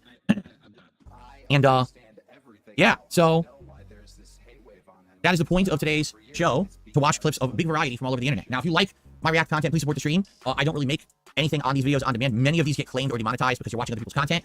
The archive stream almost always gets demonetized. So if you like this stuff, please support the stream. My goal is to hit $50 by the end of this afternoon in 3 hours. So there you go. We have time. Please support. However, the way the show works is I do about 20 to 30 minute chunks, and I will save shout outs for contributions until a part is over. I'm not going to stop right in the middle of me watching the clip to do a shout out or anything like that. So please understand, I will group them all together. And thank you for understanding. All right. And thank you for any support right now. You know, everything you see down below is carried over from the podcast earlier this morning. If anything is appreciated here today, a great way to support the channel, become a member. Become a submissions tier. You can have the equal chance to have your clip watched, or become an Ultra tier and be guaranteed to have your clip watched for 4 weeks in a row. Okay. One final thing. Man, people really have to start submitting clips in a timely manner. Someone submitted clips at 8 this morning, and they're insanely lucky that I checked, because you're supposed to submit them 24 hours before the show. But I just happened to be checking video comments and I noticed, oh shit, there's clips here.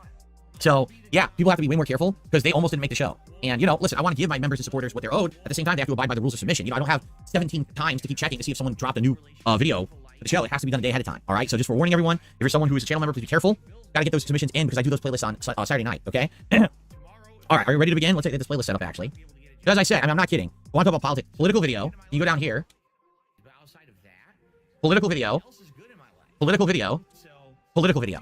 So just in the Ultra member submissions, there's 4 political videos. Do you see my point? So after I do these Ultra member submissions, I'm going to have absolutely no desire whatsoever to talk about politics. So I'm not going to be doing political videos that were submitted in the standard submissions, okay? Okay. Good morning. All right, so, and by the way, for the record, I did skim through, I didn't watch, but I skimmed through these videos where it's kind of like, gee, I wonder, like this video in particular, it's like, it's just a guy talking about politics, literally, look, the entire video is him just talking about politics, see?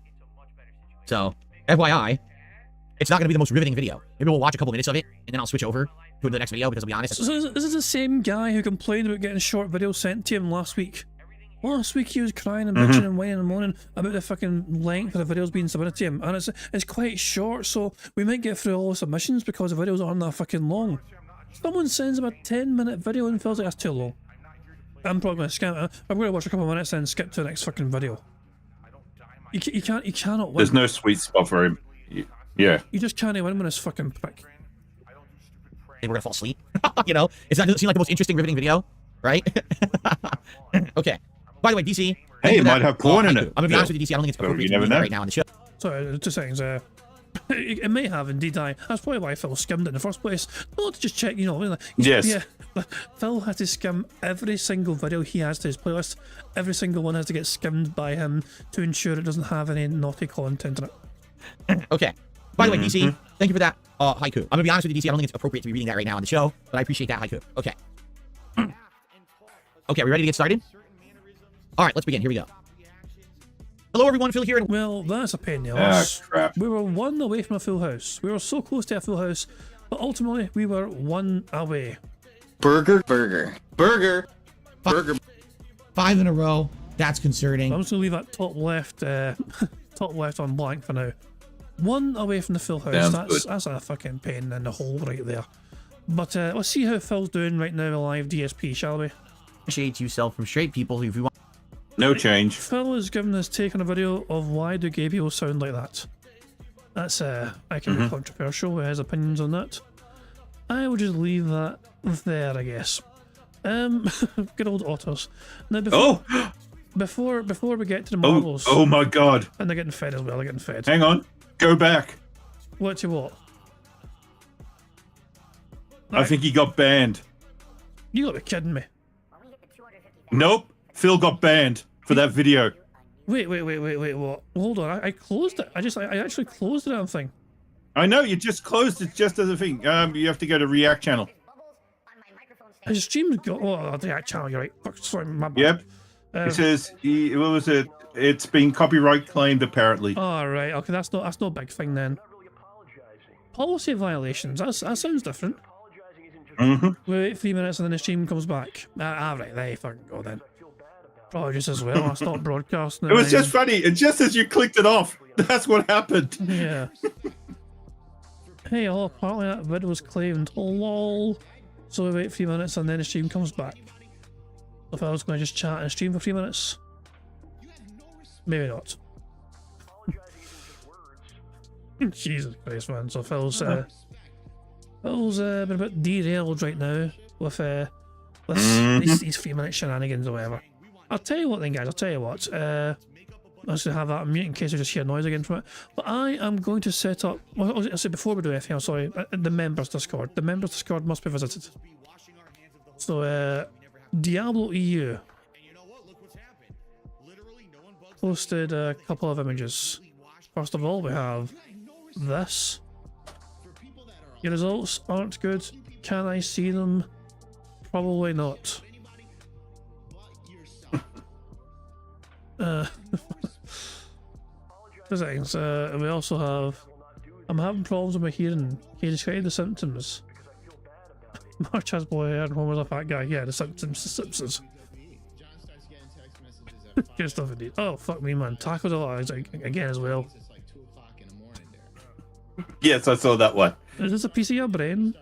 Holy Towers reference. Here we go. It's the whole brain.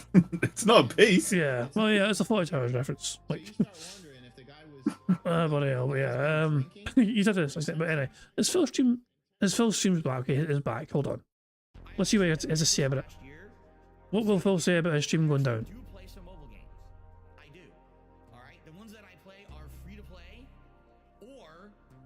Okay, we're back.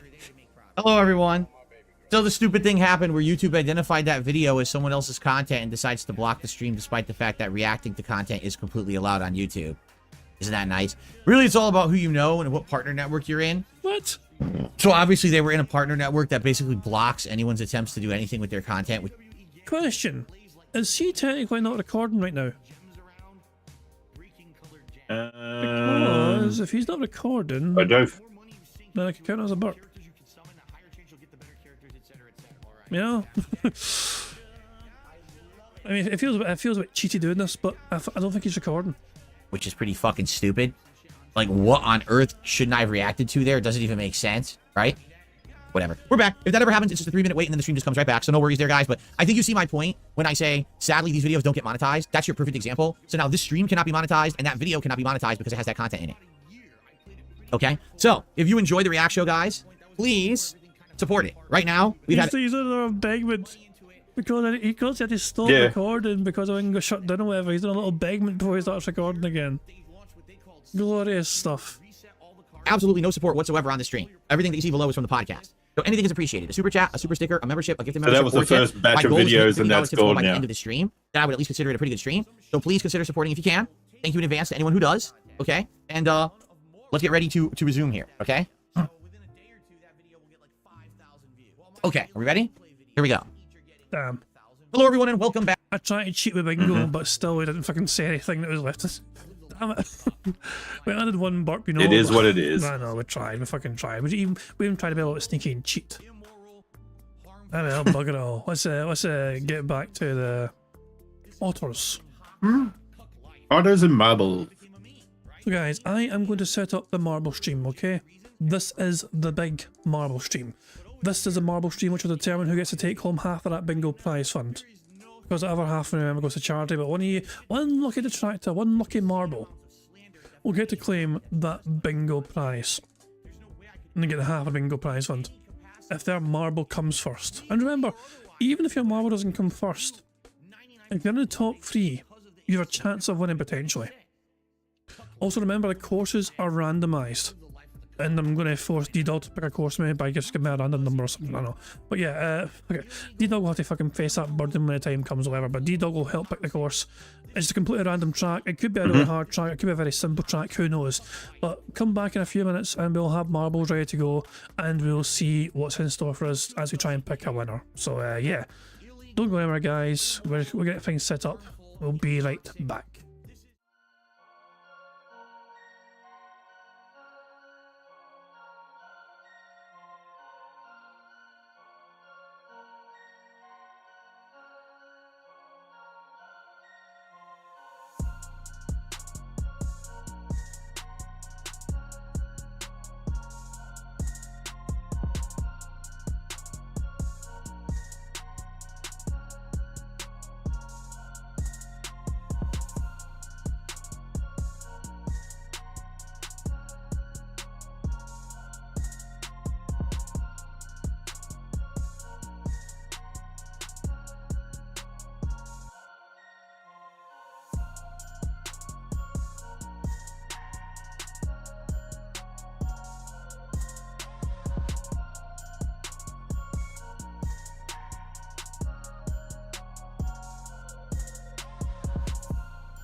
Alright guys, we are back here, and as you can very well see, we have the marbles list all ready to go. And the music stopped because I just clicked off screen. There you go. If I click off the marble screen at any time, you just won't hear music anymore, I just stop.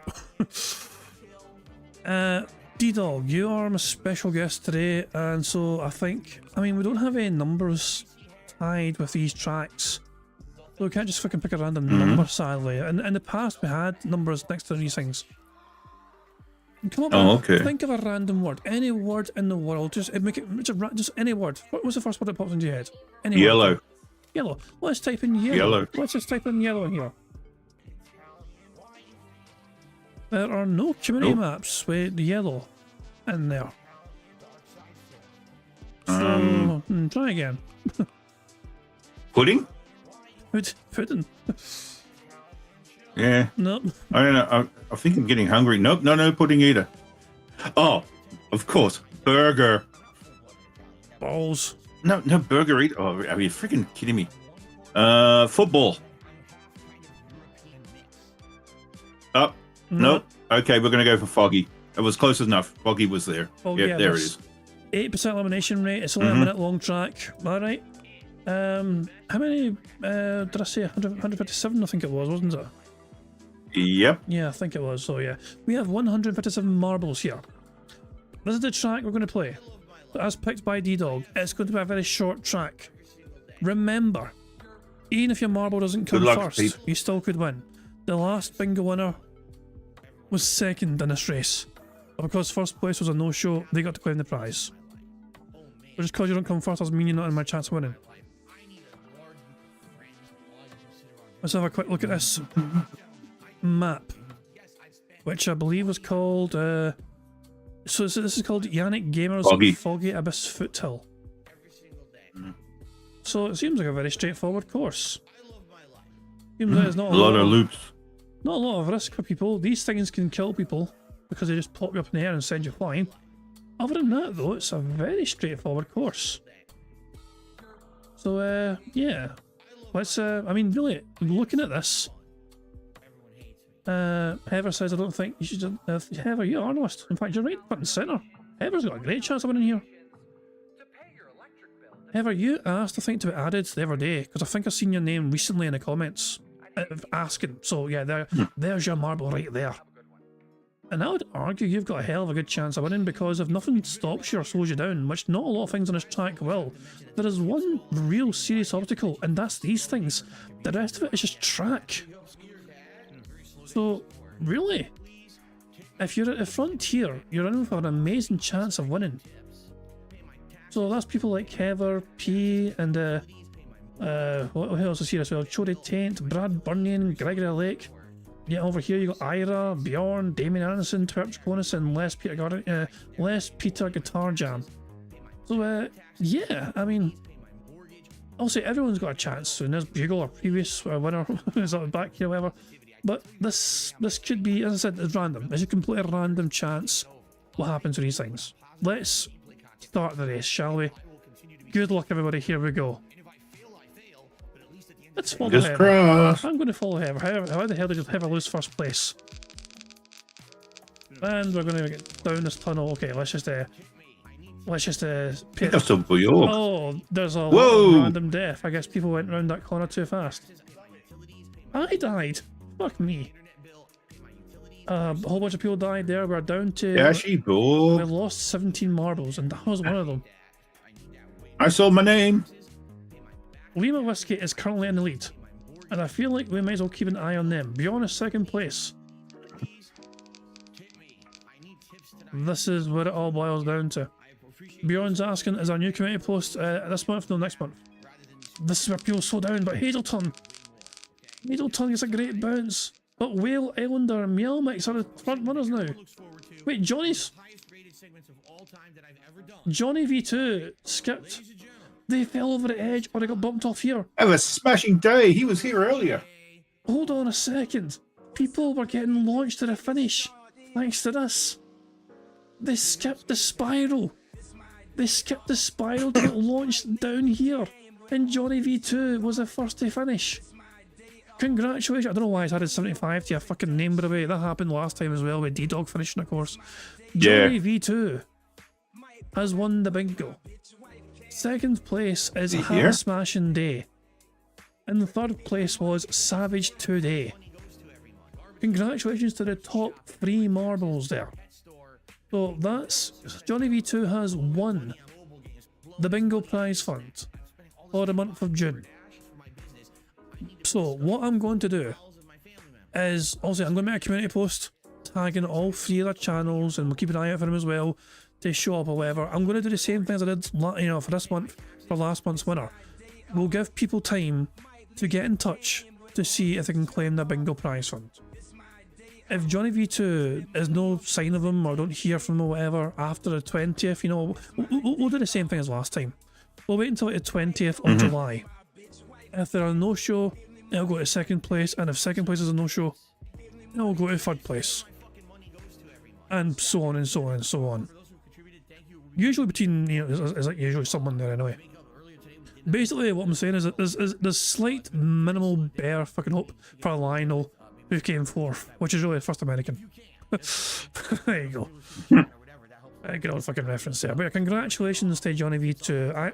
I don't think Johnny V2 is like a stranger, you know what I mean? The name definitely, I feel like I saw it earlier on, I'm not entirely sure. Have a smashing day. I was on the stream, as you said earlier I on. started last week. During the week, definitely, yeah. Yeah, well, Johnny V2 essentially has until the 20th of July. I'm going to make a community post after the bingo's over, and they'll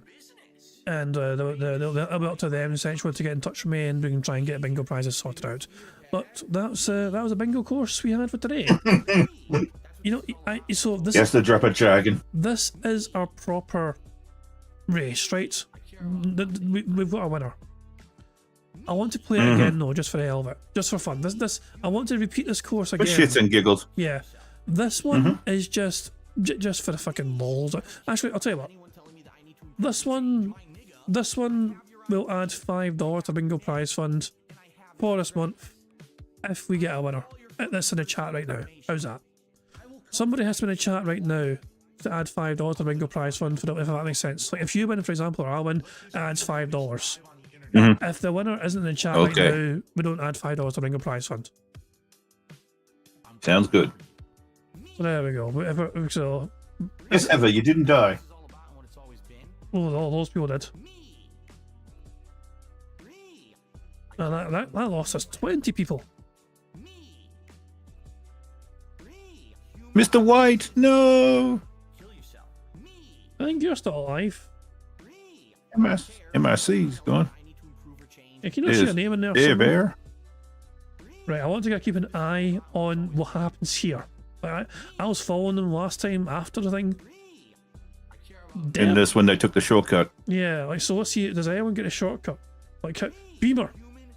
Oop. Oh, Beamer died. Yeah.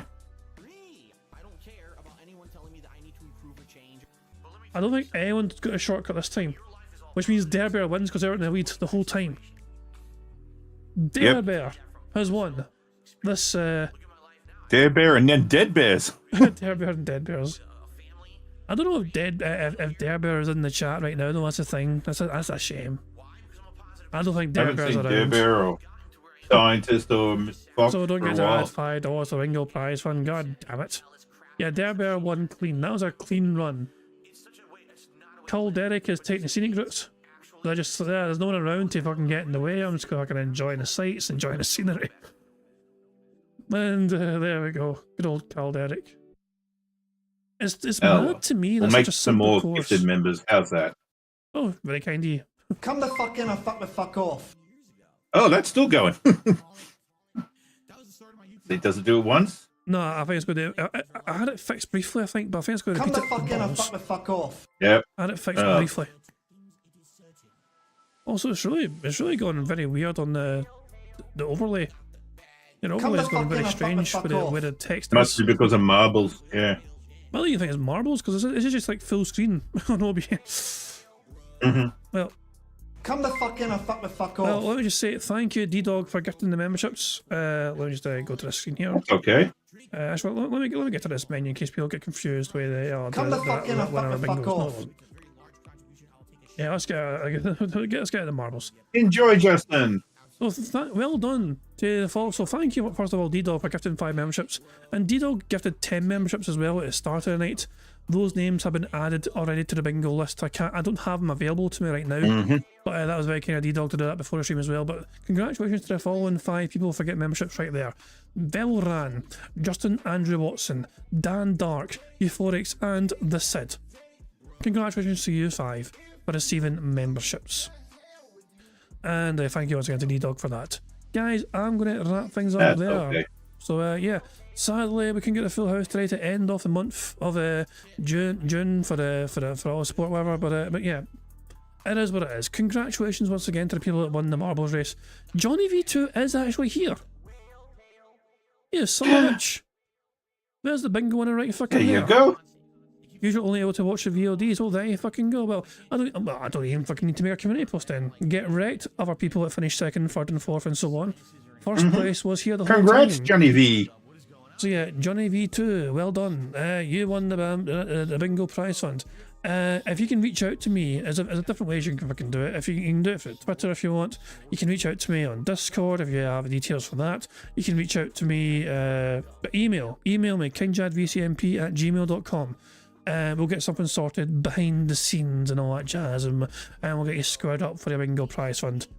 Full disclosure, you won't get your fucking money till next month. But there you go. You gotta wait until my next payday, essentially. So there you go. But if you don't mind waiting, that's all cool. But next month until you get it. But yeah, you get in touch with me some way, somehow, whatever. We'll get some sort of behind the scenes to screw you up and all that jazz. But congratulations to our bingo winner who was around in the chat there. So as I said, that's what I'm saying. Once again, every winner always says the same thing. They don't expect to ever win. You've got to be in it to win it.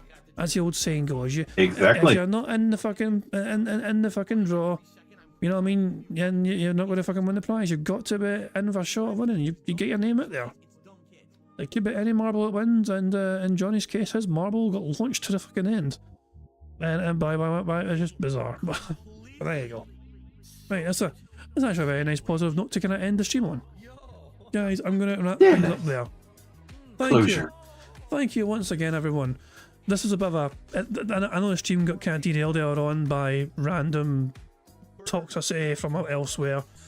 No idea what prompted that, but just it's fucking ridiculous. It's all happening, and it's just horrible things, whatever. But let's just focus on the positives, for now. Bingo, we'll start again tomorrow with a brand new bingo prize fund. We'll go back to 0 tomorrow. So yeah, hopefully we can get. And I heard you got Alt this week as well, would you? For bingo? I've got the ancient one coming on Tuesday. Yeah, he wants to join me for a wee random Tuesday stream. I told him as long as it doesn't derail too much, it should be okay. I don't usually have guests on during the week, Like Fridays is usually a day for it, just because I don't have to worry about work the next day or whatever. Even like days like today, I'm going to end very soon and go to bed pretty much straight away after this because it's getting quite late because I work tomorrow. Yeah, I've got doctor's appointments and stuff, Yeah, but yeah. That's what I'm saying. So all will join me on Tuesday for some bingo, and he knows the script where we don't try and derail too much. Hopefully we can go in bingo. So yeah, brand new bingo prize fund from tomorrow onwards for the month of July, and at the end of July, of course, we'll have another marble race to determine who gets to take home that particular prize fund. Who knows? It could be anyone. It could be yourself, D-Dog. It may be fucking Johnny again for a wee fucking True. You never know. Unless you never go. It might even be me. Don't forget, you fuckers, I got a marble and all. If I fucking win, I keep it all. Anyway, yeah, that's a month away though.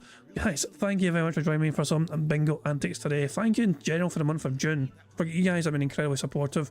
Just things like people gifting memberships and the super chats as well. It's just been incredibly supportive overall. So yeah, I really do appreciate everyone doing that. They don't have to, obviously, you know what I mean, so I certainly do appreciate it. I will return tomorrow for some more bingo antics, but until then I'm going to end how it always ends by playing Notorious PIG contributions made by the supremely talented Pigs Animations. D-Dog, as a special guest, you got anything you want to say before we bugger off? Well, peeps, won't be seeing me for a while. I'll be starting a new job as a consultant for AI in Australia. Congratulations. So until the summertime, thank you. Until the summertime, the time changes. I'll be basically in the vlogs and chat comments. So yeah. Put it this way, you might be able to be more active on night streams compared to day streams. Like you'll be able to enjoy more Street Fighter 6 streams from Peace, for example. Launch a nuke, I don't know. But yeah. Well, yeah. What was it? But that's normally 2 o'clock around our time. Oh right, so, okay, aye, true enough. Aye, yeah. Time zones are a bastard. It's Iviga streams is more my time. So when he's supposed to be sleeping, well, yeah, it's our evening time. So because he streams like fucking 8 hours and half of it's just him fucking making noises. So I know, but yeah, pretty much dinner and a show. Yeah, it's quality content. No, quality content. But yeah, congratulations to Dog for your new job. It's a shame you won't be. Thank you. Shame you won't be around obviously for the live streams, but real life comes first. You know what I mean? Priorities. You know what I mean? If you secure a good secure job, whatever, you know what I mean? Good chance for you to embrace it, whatever, and do well in it, So make the most of it, make the most of that chance, and earn that paper. Will do. Yeah. Fell in my lap. Yep. There we go. Anyway, so on that good note, guys, I will bugger off a stream and I'll end it there. And yeah, I'll see you all tomorrow for some more bingo antics. But until then, have a good one and enjoy the rest of your weekend. I'll catch you later. Goodbye. Bye. Have a wonderful time. On September 14th, a pre-authorized payment of $16.51 from PayPal.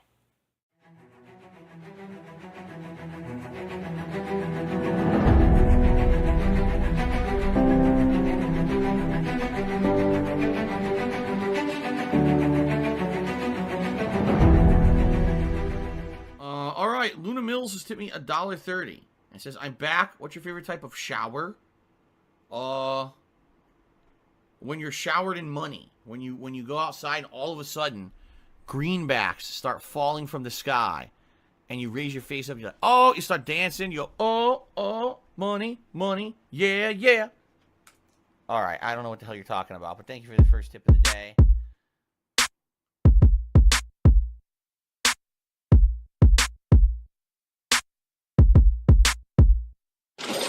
Money, money, yeah, yeah. Money, money, oh, money, money, yeah, yeah. Money, money, money, money, yeah, yeah. Money, money, oh, money, money, yeah, yeah. These contributions are mandatory. Money, money, yeah, yeah. Money, money, oh, money, money, yeah, yeah. Money, money, money, money, yeah, yeah. Money, money, oh, money, money, yeah, yeah. These contributions are mandatory.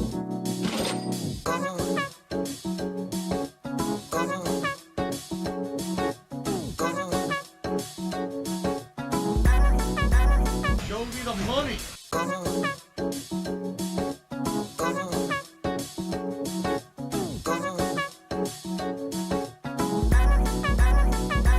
Free. Money, money, yeah, yeah.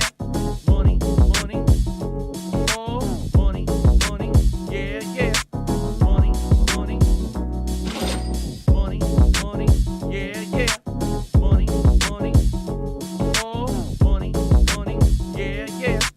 These contributions are mandatory. And it's gone, just gone like that.